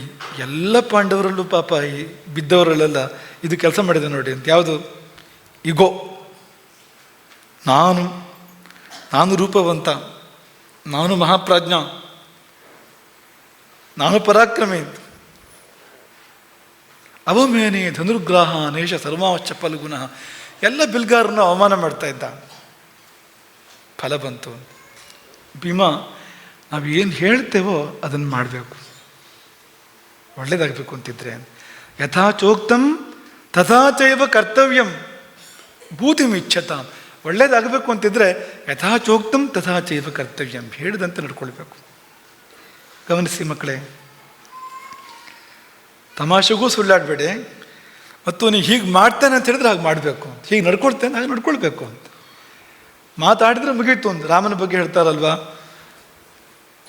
ರಾಮೋ ದ್ವಿರ್ನಾವಿಭಾಷತೆ ಅಂತ. ಒಂದು ಸಾರಿ ಹೇಳಿ ಅಲ್ಲೆಲ್ಲ ಹಾಗಲ್ಲ ಅಂತ ತಿದ್ದುಪಡಿ ಇಲ್ವಂತ, ಅದಕ್ಕೆ ಹೇಳಿದ್ದನ್ನು ಮಾಡಿ ಸಿದ್ಧ ಅಂತ, ಯಾವ ಕಾರಣಕ್ಕೂ ಅಂತ. ಹಾಗಾಗಿ ಹಾಗಿರಬೇಕು ಯಾವತ್ತು ಅಂತ.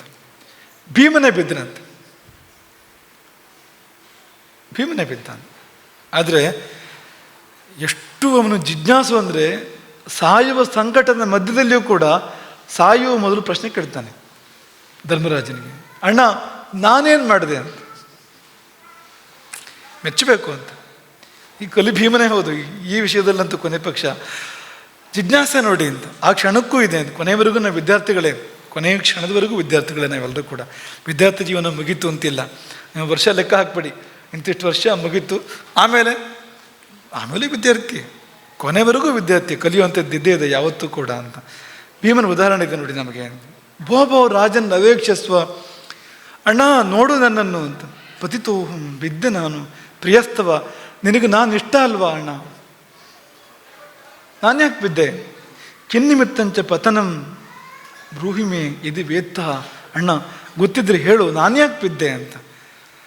ನೋಡಿ, ಈ ಉತ್ತರ ನಮಗೆಲ್ಲ ದೊಡ್ಡ ಪಾಠ ಸಿಗುವಂಥ ಉತ್ತರ. ಯುಧಿಷ್ಠಿರ ಹೇಳಿದಂತೆ, ತಿರುಗಿ ನೋಡದೆ ಅತಿಭುಕ್ತಂಚ ಭವತ, ಅಗತ್ಯಕ್ಕಿಂತ ಹೆಚ್ಚು ತಿಂದೆ. ನಮಗೆಲ್ಲರಿಗೂ ಪಾಠ ಇದು. ಅತಿಭುಕ್ತಂಚ ಭವತ, ದೇಹಧಾರಣೆಗೆ ಎಷ್ಟು ಬೇಕಿತ್ತು, ದೇಹ ಚೆನ್ನಾಗಿರೋದಕ್ಕೆ ಎಷ್ಟು ಬೇಕಿತ್ತು, ಅದಕ್ಕಿಂತ ಹೆಚ್ಚು ತಿಂದಿದ್ದು ನಿಂದಲ್ಲ ಅದು. ಅದು ಇನ್ಯಾರಿಗೋ ಸಲ್ಲಬೇಕಾಗಿರುವಂಥದ್ದು. ಇಷ್ಟೆಲ್ಲ ಜೀವಿಗಳಿದೆ ಪ್ರಪಂಚದಲ್ಲಿ, ಎಲ್ಲರಿಗೂ ಆಹಾರ ಬೇಕು ಅಲ್ವಾ? ಇಲ್ಲದೆ ಸಾಯುವವರು ಸೊರಗುವವರು ಎಷ್ಟು ಮಂದಿ ಪ್ರಪಂಚದಲ್ಲಿ. ಈ ತುತ್ತಿನ ಚೀಲ ಅದು ಇಲಾಸ್ಟಿಕ್, ಅದು ಅಂದರೆ ತುಂಬಿದಂತೆ ದೊಡ್ಡದಾಗ್ತಾ ಹೋಗ್ತದೆ ಅದು. ನೋಡಿ, ಅದೊಂದು ಹೊಟ್ಟೆ ಒಂದು ಅವಯವ ಹೇಗಿದೆ ನೋಡಿ ಅಂತ, ಬೇರೆ ಯಾವ ಅವಯವೂ ಹಾಗಿಲ್ಲ ಅಂತ. ಹೊಟ್ಟೆ ಮಾತ್ರ ಹೇಗಿದೆ ಅಂದರೆ ಅದು ಎಷ್ಟು ತುಂಬಿದರೂ ತುಂಬಬಹುದು ಅಂತ, ದಪ್ಪಾಗ್ತಾ ಹೋಗ್ತದೆ ಅದು ಅಂತ. ಅದು ಹಾಗೆ ಎಷ್ಟು ತುಂಬಿದರೂ ದಪ್ಪಾಗ್ತಾ ಹೋಗುತ್ತೆ, ತುಂಬಬಹುದು ಅಂತ. ತುಂಬುತ್ತಾ ಹೋದರೆ ಏನಾಗುತ್ತೆ ಅಂದರೆ ಹೀಗಾಗತ್ತೆ ಅಂತ. ಅತಿಭುಕ್ತಂಚ ಭವತ. ಹಾಗಾಗಿ ಎಷ್ಟು ನಮ್ಮ ದೇಹಧಾರಣೆಗೆ ಬೇಕು ಅಷ್ಟೇ ಊಟ ಮಾಡಬೇಕು. ಹೆಚ್ಚು ಊಟ ಮಾಡಿದರೆ ಕೊನೆಯಲ್ಲಾಗುತ್ತಂದರೆ ಇದ್ದಿದ್ದೆ, ಅದೊಂದು ಪಾಪ, ಅದೊಂದು ದೋಷ, ಅದೊಂದು ನರಕ ಕೊಡುವಂಥ ಕೆಲಸ ನಮಗದು. ಅದು ಇದ್ದಿದ್ದೆ. ಅದಕ್ಕಿಂತ ಹೆಚ್ಚಾಗಿ ಆಗಲೇ ಕಾಯಿಲೆ ಬರ್ತದೆ ಅವನಿಗೆ. ಸತ್ತ ಮೇಲೆ ನರಕ ಅಲ್ಲ, ಆಗಿದ್ದಕ್ಕಿಂತ ಹೆಚ್ಚು ತಿಂದರೆ ಪನಿಷ್ಮೆಂಟ್ ಆಗಲೇ ಇದೆ, ಮುಂದೆ ಹೋಗಿ ಪನಿಷ್ಮೆಂಟ್ ಅಲ್ಲ.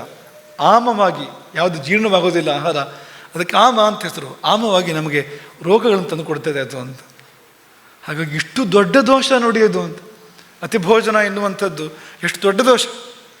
ನಾವು ಇದನ್ನು ಮಾಡ್ತಾ ಇದ್ದೇವೆ, ನಮ್ಮಲ್ಲಿ ಹೆಚ್ಚಿನವರು ಈ ಕೆಲಸ ಮಾಡ್ತಾ ಇದ್ದೇವೆ ನಾವು. ಅತಿಭುಕ್ತ.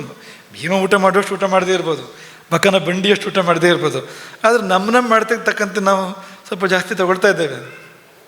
ಒಂದು ತುತ್ತು ಕಡಿಮೆ ಊಟ ಮಾಡಬೇಕು. ಎಷ್ಟು ಊಟ ಮಾಡಬೇಕು? ಅರ್ಧ ಭಾಗ ಘನಾಹಾರ, ಕಾಲು ಭಾಗ ದ್ರವಾಹಾರ, ಕಾಲು ಭಾಗ ಬಿಡಬೇಕು. ಮುಕ್ಕಾಲು ಭಾಗವಷ್ಟೇ ಊಟ ಮಾಡಲಿಕ್ಕೆ ಹಕ್ಕಿರುವಂಥದ್ದು. ಇನ್ನು ಉಳಿದ ಕಾಲು ಭಾಗ ವಾಯು ಸಂಚಾರದ ಸಲುವಾಗಿ, ಪ್ರಾಣಗಳ ಸಲುವಾಗಿ ನಾವು ಬಿಡಬೇಕು ಅದನ್ನು ಅಂತ. ಹಾಗಾಗಿ ಅರ್ಧ ಘನಾಹಾರ, ಕಾಲು ಭಾಗ ದ್ರವಾಹಾರ. ಘನಾಹಾರದ ಅರ್ಧದಷ್ಟು ನಾವು ನೀರು ಕುಡಿಬೇಕು, ಅಥವಾ ದ್ರವಾಹಾರ ಊಟ ಮಾಡುವಾಗಲೂ ಕೂಡ ಇರ್ತದೆ ಅದು ಅಂತ, ಪದಾರ್ಥಗಳು ಇರ್ತವಲ್ವ, ಅದು ಕಾಲು ಭಾಗ ಅದು ಅಂತ. ಹಾಗಾಗಿ ಇಷ್ಟೇ ಇರುವಂಥದ್ದು ಅಂತ. ಈಗ ಸಾವಕಾಶ ಊಟ ಮಾಡಿದ್ರೇನು, ನಿಧಾನ ಊಟ ಮಾಡೋದು ಅಂತ. ಒಂದು 2 ತಾಸು ತಗೊಂಡು ಎಲ್ಲ ಪ್ರತಿಯೊಂದು ಅಗುಳನ್ನು 32 ಸರ್ತಿ 48 ಸರ್ತಿ ಅಗದು ಹಾಗೆ ಊರ ವಿಷಯ ಎಲ್ಲ ಮಾತಾಡಿ, ಅದೇ ಸಮಯದಲ್ಲೇ ಇಲ್ಲಿಂದ ಪ್ರಾರಂಭ ಮಾಡಿ ಅಮೇರಿಕದವರೆಗೂ ಎಲ್ಲ ವಿಷಯವನ್ನು ಚರ್ಚೆ ಮಾಡಿ ಊಟ ಹೊತ್ತಿಗೆ ಸಾಯಂಕಾಲದ ಊಟ ಹೊತ್ತಾಯ್ತು. ಮಧ್ಯಾಹ್ನದ ಊಟ ಮುಗಿಬೇಕಾದ್ರೆ ಸಾಯಂಕಾಲದ ಊಟ ಹತ್ರ ಬಂತು. ಇದೆಲ್ಲ ಹೇಳ್ತಾ ಇರುವಂಥದ್ದು. ಅವಕಾಶ ಅಂದರೆ ಜಾಗ ಇಟ್ಕೊಂಡು ಊಟ ಮಾಡಿ ಒಳಗಡೆಗೆ ಅಂತ, ಹೊಟ್ಟೆ ಒಳಗೆ ಅಂತ. ಸಾವಕಾಶ ಊಟ ಮಾಡಿಂದ ಒಳ್ಳೊಳ್ಳೆ ರುಚಿಕರವಾದ ತಿಂಡಿ ತಿನಿಸುಗಳಿದೆ, ಭಕ್ಷ್ಯ ಭೋಜ್ಯಗಳಿದೆ. ಯಜಮಾನರು ಹೇಳೋದು, ಎಲ್ಲೂ ಮೈ ಮರೆತು ತಿಂದ್ಬಿಡ್ಬೇಡಿ, ಜಾಸ್ತಿ ಮಿತಿ ಇಟ್ಕೊಂಡು ಊಟ ಮಾಡಿ, ಇದು ನಿಮ್ಮನ್ನು ಭ್ರಮೆಗೊಳಿಸ್ಬೋದು. ಈ ಭಕ್ಷ್ಯ ಭೋಜ್ಯಗಳು ದಾರಿ ತಪ್ಪಿಸ್ಬೋದು, ಹುಷಾರು. ಎಷ್ಟು ಬೇಕು ಅಷ್ಟೇ ಊಟ ಮಾಡಿ, ಸಾವಕಾಶ ಊಟ ಮಾಡಿ ಅಂದರೆ ಅರ್ಥ ಅಷ್ಟೇ ಅಂತ. ಸಾವಧಾನ ಊಟ ಮಾಡಬೇಕು. ಸಾವಧಾನ ಅಂದರೆ ಅವಧಾನ, ಅದು ನಿಧಾನ ಅಂತ ಅರ್ಥ ಅಲ್ಲ, ಅದಕ್ಕೆ ಏಕಾಗ್ರತೆ ಅಂತ. ಅವಧಾನ ಅಂದರೆ ಏನು, ಬೇರೆ ಎಲ್ಲೂ ಮನಸ್ಸು ಹೋಗದೆ ಒಂದೇ ಕಡೆ ಮನಸ್ಸು ನಿಂತರೆ ಅವಧಾನ ಅಂತ ಹೆಸರು ಅದಕ್ಕೆ.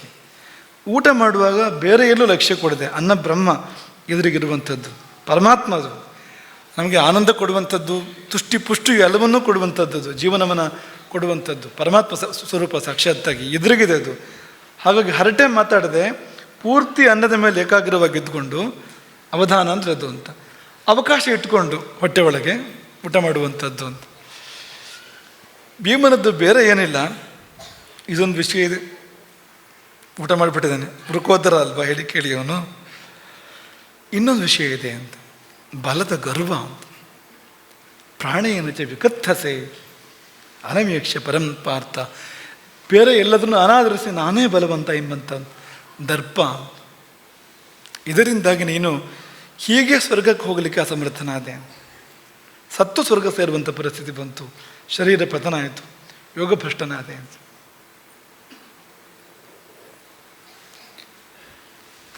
ಆಮೇಲೆ ಮೌನ, ಯಾರೂ ಇಲ್ಲ ಜೊತೆಯಲ್ಲಿ. ಭೀಮ, ಅರ್ಜುನ, ನಕುಲ, ಸಹದೇವ, ದ್ರೌಪದಿ ಎಲ್ಲ ಬಿದ್ದಿದ್ದಾರೆ. ನಾಯಿ ಮಾತಾಡೋದಿಲ್ಲ. ಮೌನ. ನಾಯಿ ಅನ್ನೋದು ಬೊಗಳ ನಾಯಿ ಅಲ್ಲ ಅದು ಅಂತ, ಈ ನಾಯಿಗಳ ಥರ ಅಲ್ಲ ಅದು ಅಂತ. ಬೊಗಳಕ್ಕೇನೋ ಕಾರಣವೂ ಇಲ್ಲ ಅಲ್ಲಿ. ಧರ್ಮರಾಜನ ಎದುರಿದ್ದಾಗ ಬೊಗಳದು ಅನ್ನುವಂಥದ್ದು ಅಂತ. ಹಾಗೆ ನಾಯಿ ಮೌನವಾಗಿದೆ ಅದು ಅಂತ.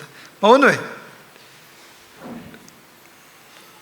ಅದು. ಇಬ್ಬರು ಅಂತ ಹೇಳುವಂತೆಯೂ ಇಲ್ಲ, ಧರ್ಮರಾಜ ಮತ್ತು ಅವನ ನಾಯಿ ಅಂತ ಇಬ್ಬರು ಅಂತ ಹೇಳುವಂತೆಯೂ ಇಲ್ಲ. ಕಾರಣ ಗೊತ್ತಾಗತ್ತೆ ನಿಮಗೆ, ಗೊತ್ತಿರ್ಬೋದು ಅಥವಾ ಗೊತ್ತಾಗತ್ತೆ ನಿಮಗೆ ಮುಂದಕ್ಕೆ ಅಂತ. ಅದು ದೊಡ್ಡ ಪಾಠ ಏನು ಅಂದರೆ, ರೂಪ ನಮ್ಮ ಜೊತೆಗೆ ಬರೋದಿಲ್ಲ.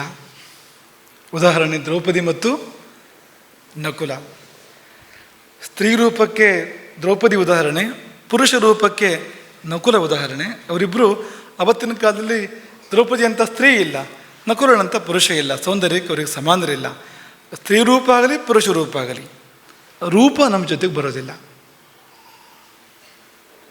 ಇನ್ನು ವಿದ್ಯೆ ವಿದ್ಯೆ ಅಂದರೆ ಪರಾವಿದ್ಯೆಯನ್ನು ಕುರಿತು ಹೇಳ್ತಾ ಇರ್ತಕ್ಕಂಥದ್ದೆಲ್ಲ ಈ ನಾಲೆಡ್ಜ್ ಅಂತ ಹೇಳ್ಬೋದು. ಅಂತ ಈ ಲೋಕದಲ್ಲಿ ಒಂದಷ್ಟು ನಾವು ಅರಿವು ಸಂಗ್ರಹ ಮಾಡಿರ್ತೇವಲ್ವ, ಪಾಂಡಿತ್ಯ, ಅದು ಕೂಡ ಬರೋದಿಲ್ಲ ನಮ್ಮ ಜೊತೆಯಲ್ಲಿ. ಬಲ, ಪರಾಕ್ರಮ, ನಮ್ಮ ಎಲ್ಲ ಕೌಶಲ್ಯಗಳು ನಾವು ಎಷ್ಟೇ ಸ್ಕಿಲ್ಡ್ ಅಂತಿದ್ರು ಅಲ್ಲಿ ಅದು ಉಪಯೋಗಕ್ಕೆ ಬರೋದಿಲ್ಲ ಅಂತ. ಅಂದರೆ ಕ್ರಿಟಿಕಲ್ ಅಂದರೆ ಕ್ರಿಟಿಕಲ್ ಅಂಥ ಮೂಮೆಂಟ್ ಅದು, ಅಲ್ಲಿ ಅದು ಉಪಯೋಗಕ್ಕೆ ಬರೋದಿಲ್ಲ ಅಂತ. ಯಾವ ಸ್ಕಿಲ್, ಯಾವ ಕೌಶಲ ಉಪಯೋಗಕ್ಕೆ ಬರೋದಿಲ್ಲ, ಎಂಥ ಶಕ್ತಿ ಎಂಥ ಸಾಮರ್ಥ್ಯವೂ ಕೂಡ ಉಪಯೋಗಕ್ಕೆ ಬರೋದಿಲ್ಲ. ಏನು ಬಲದಿಂದ ಹೊರಗಿಂದ ಯಾರಾದ್ರೂ ನಮ್ಮ ಆಕ್ರಮಣ ಮಾಡಿದರೆ ಉತ್ತರ ಕೊಡ್ಬೋದು ಅಷ್ಟೇ ಹೊರತು, ಒಳಗಿಂದಲೆಲ್ಲ ಶಿಥಿಲಾಗುವಾಗ ಬಲ ಮಾಡೋದಾದ್ರೆ ಏನು ಹೇಳಿ, ಏನು ಉಪಯೋಗಕ್ಕೆ ಬರೋದಿಲ್ಲ ಅಂತ. ಹಾಗಾದ್ರೆ ಉಪಯೋಗಕ್ಕೆ ಬರೋದು ಯಾವುದು ಅಂದರೆ ಧರ್ಮರಾಜನಲ್ಲಿ ಏನಿತ್ತೋ ಅದು ಅಂತ. ಧರ್ಮರಾಜನಲ್ಲಿ ಏನಿತ್ತೋ ಅದು ಆ ಪ್ರಮಾಣದಲ್ಲಿ ಬೇರೆ ಯಾರಲ್ಲೂ ಇಲ್ಲ. ಭೀಮಾರ್ಜುನ ನಕುಲ ಸಹದೇವರಲ್ಲಿ, ದ್ರೌಪದಿಯಲ್ಲಿ ಯಾರಲ್ಲೂ ಇಲ್ಲ, ಅವನಲ್ಲಿ ಮಾತ್ರ ಇದೆ ಅದು. ಧರ್ಮರಾಜನ ವಿಶೇಷವೇ ಅದು. ಅವನು ಬಲವಂತ ಅಲ್ಲ, ರೂಪವಂತ ಅಲ್ಲ, ಪರಾಕ್ರಮವಂತ ಅಲ್ಲ, ಈ ತರಹದ ಪಂಡಿತ ಅಲ್ಲ. ಅವನು ಜ್ಞಾನೇ ಹೌದು, ಆ ಥರದ ಪಂಡಿತ ಅಲ್ಲ. ಯಾವ ಶಾಸ್ತ್ರ ಯಾವ ಮತ್ತೊಂದು ಎಲ್ಲ ಗ್ರಂಥ ಗೊತ್ತು ಆ ಥರದ್ದಲ್ಲ, ಅದು ಜ್ಞಾನಿ ಅವನು. ಆದರೆ ಅವನಲ್ಲಿ ಧರ್ಮ ಇತ್ತು, ಧರ್ಮ ಇತ್ತು ಅವನಲ್ಲಿ, ಅದೇ ಉಪಯೋಗ ಬರುವಂಥದ್ದು. ಧರ್ಮಸ್ಸಖ ಪರಮಹೋ ಪರಲೋಕಯಾನಿ, ನೆನ್ಪಿಟ್ಕೊಳ್ಳಿ ಇದನ್ನು. ಧರ್ಮಸ್ಸಖ ಪರಮಹೋ, ಅಹೋ ಅಂದರೆ ಒಂದು ಆಶ್ಚರ್ಯ, ಅದು ಒಂದು ಪ್ರಶಂಸೆ. ಧರ್ಮಸ್ಸಖ ಪರಮಹೋ ಪರಲೋಕಯಾನಿ, ಪರಲೋಕದ ಯಾತ್ರೆಯನ್ನು ಮಾಡುವಾಗ ನಮಗೆ ನೆರವಾಗಿ ನಿಲ್ಲುವಂಥದ್ದು ಧರ್ಮ ಮಾತ್ರ. ಅದು ಸುಮ್ಮನೆ ಸ್ನೇಹಿತ ಅಲ್ಲ, ಧರ್ಮ ಪರಂ ಸಖ, ಅತೀ ದೊಡ್ಡ ಸ್ನೇಹಿತ ಅಂತ. ಆ ಸಮಯಕ್ಕೆ ಉಪಯೋಗಕ್ಕೆ ಬರೋವಂಥದ್ದು ಅಂದರೆ ಅಷ್ಟು ಇಷ್ಟು ಅಲ್ಲ ಅಂತ, ಅತ್ಯದ್ಭುತವಾಗಿ ಉಪಯೋಗಕ್ಕೆ ಬರೋವಂಥದ್ದು ಆ ಸಮಯದಲ್ಲಿ. ಹಾಗಾಗಿ ಧರ್ಮ ಪರಂ ಸಖ ಪರಲೋಕಯಾನೆ ಅದಿತ್ತು ಅವನಲ್ಲಿ. ಅದು ಜೀವನದಲ್ಲೂ ಉಪಯೋಗ ಬರುವಂಥದ್ದು, ಜೀವನದ ಆ ಕಡೆಗೂ ಉಪಯೋಗಕ್ಕೆ ಬರುವಂಥದ್ದು, ಜೀವನ ಉಜ್ಜೀವನಗಳ ನಡುವೆ ಕೂಡ ಉಪಯೋಗಕ್ಕೆ ಬರುವಂಥದ್ದು ಅಂತ. ಹಾಗಾಗಿ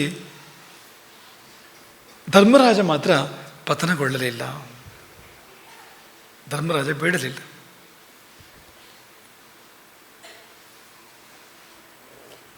ಸ್ವರ್ಗವೇ ಹಿಡಿದು ಮತ್ತು ಧರ್ಮರಾಜ ಇರುವಲ್ಲಿ ಸ್ವರ್ಗಾಧಿಪತಿ ರಥವನ್ನು ತಗೊಂಡು ಬರ್ತಾನೆ. ಸಾಕ್ಷಾತ್ ದೇವರಾಜ ಇಂದ್ರ ಭೂಮಿ ಅಂತರಿಕ್ಷಗಳನ್ನು ಅಲ್ಲಿ ಪ್ರತಿಧ್ವನಿಯನ್ನು ಹುಟ್ಟಿಸ್ತಾ ಭೂಮಿ ಅಂತರಿಕ್ಷಗಳಲ್ಲಿ ದಿವ್ಯ ರಥವನ್ನು ತೆಗೆದುಕೊಂಡು ಧರ್ಮರಾಜನ ಬಳಿಗೆ ಬಂದು ಆರೋಹ ಏರು ಅಂತ ಹೇಳಿದ ಅಂತ. ಆದರೆ ಏರಲಿಲ್ಲ ಧರ್ಮರಾಜ. ಯಾಕೆ ಇರಲಿಲ್ಲ?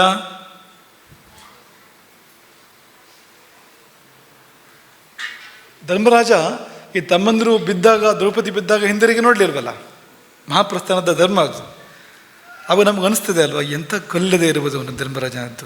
ಬಿದ್ದು ಸಾಯ್ತಾ ಇದ್ದಾರೆ ಹಿಂದ್ಗಡೆಗೆ, ಜೀವನ ಇಡೀ ಒಟ್ಟಿಗಿದ್ದವರು, ತಿರುಗಿ ನೋಡಲಿಲ್ವಲ್ಲ, ಎಂಥ ಕಟುಕನಪ್ಪ ಅಂತ ಅನಿಸ್ಬೋದು ನಮಗೆ.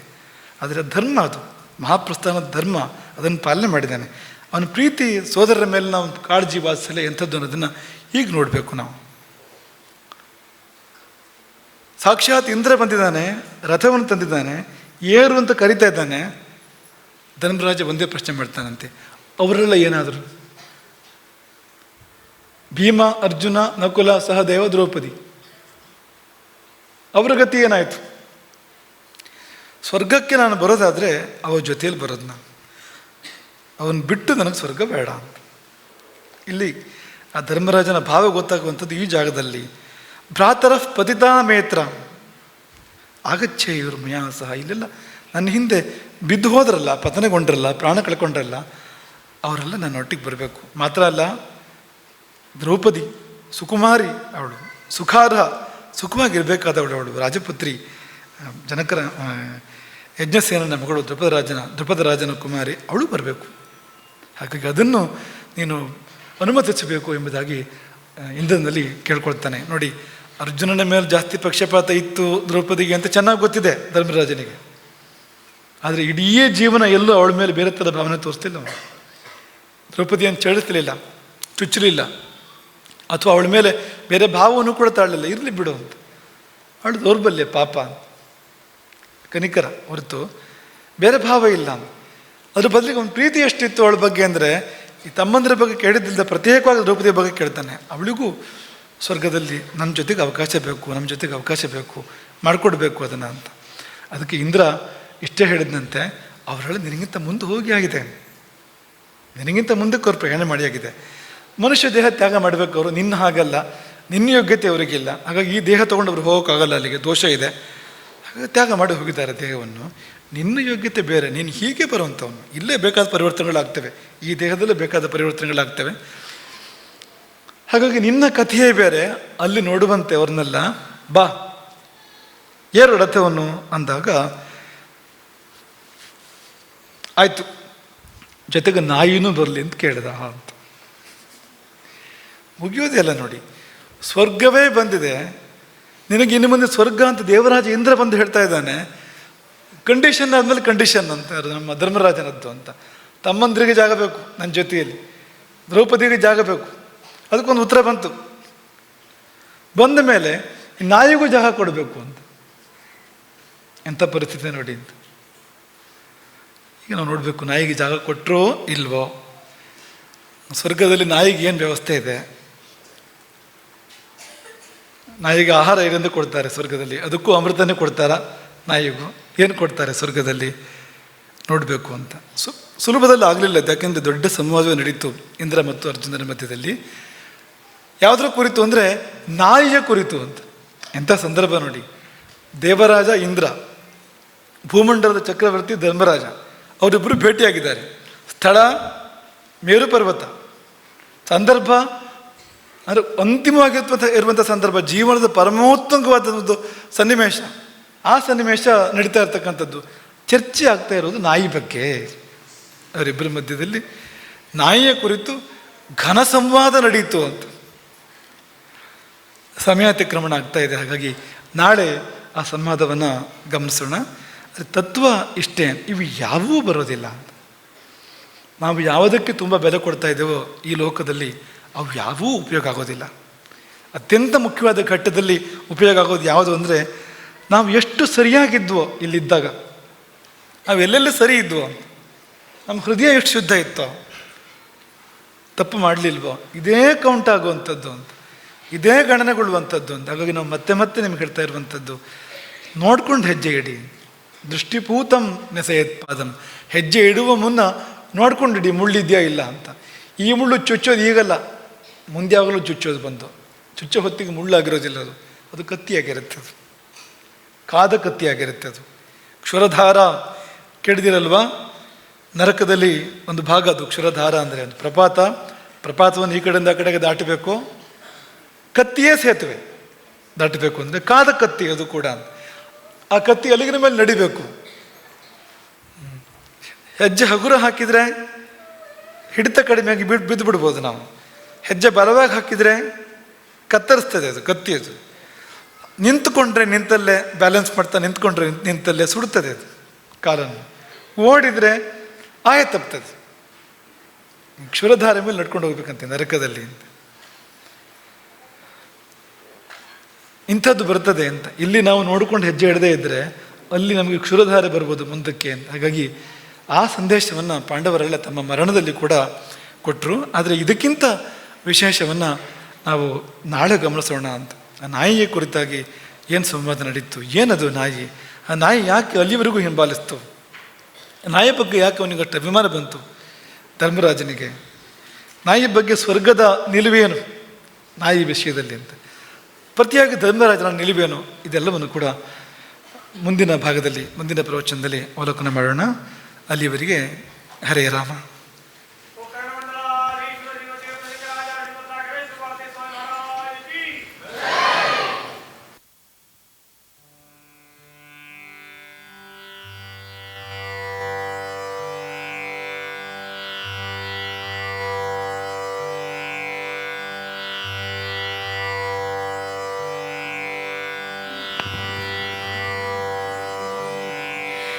चन्द्रशेखर चन्द्रशेखर चन्द्रशेखर पाहि मां चन्द्रशेखर चन्द्रशेखर चन्द्रशेखर रक्ष मां चन्द्रशेखर चन्द्रशेखर चन्द्रशेखर पाहि मां चन्द्रशेखर चन्द्रशेखर चन्द्रशेखर रक्ष मां रत्नसानुशरासनं रजताद्रिशृङ्गनिकेतनं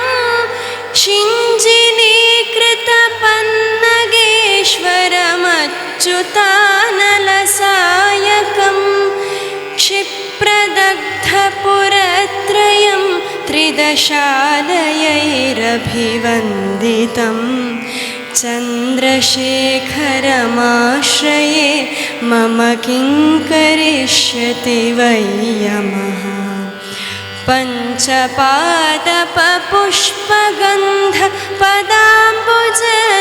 पञ्चपादपपुष्पगन्धपदाम्बुजद्वयशोभितं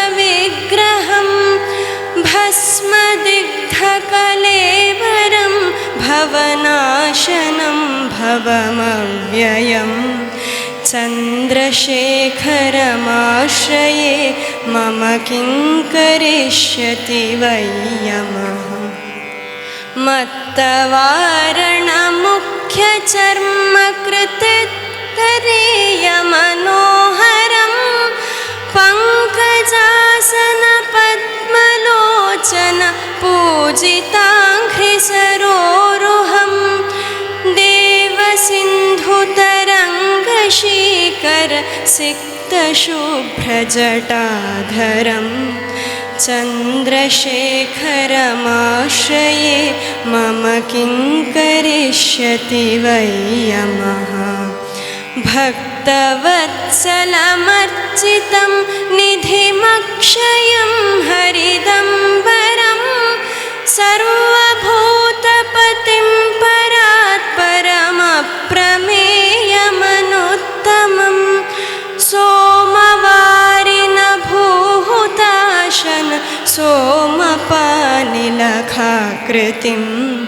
चन्द्रशेखरमाश्रये मम किं करिष्यति वै यमः विश्वसृष्टिविधायिनं पुनरेव पालनतत्परं संहरन्तमथः प्रपञ्चमशेषलोकनिवासिनं क्रीडयन्तमहर्निशं गणनाथयूथसमन्वितं चन्द्रशेखरमाश्रये मम किं करिष्यति वै यमः मृत्युभीतमृकण्डुसूनु कृतस्तवं शिवसन्निधौ यत्र कुत्र च यः पठेन्न हि तस्य मृत्युभयं भवेत्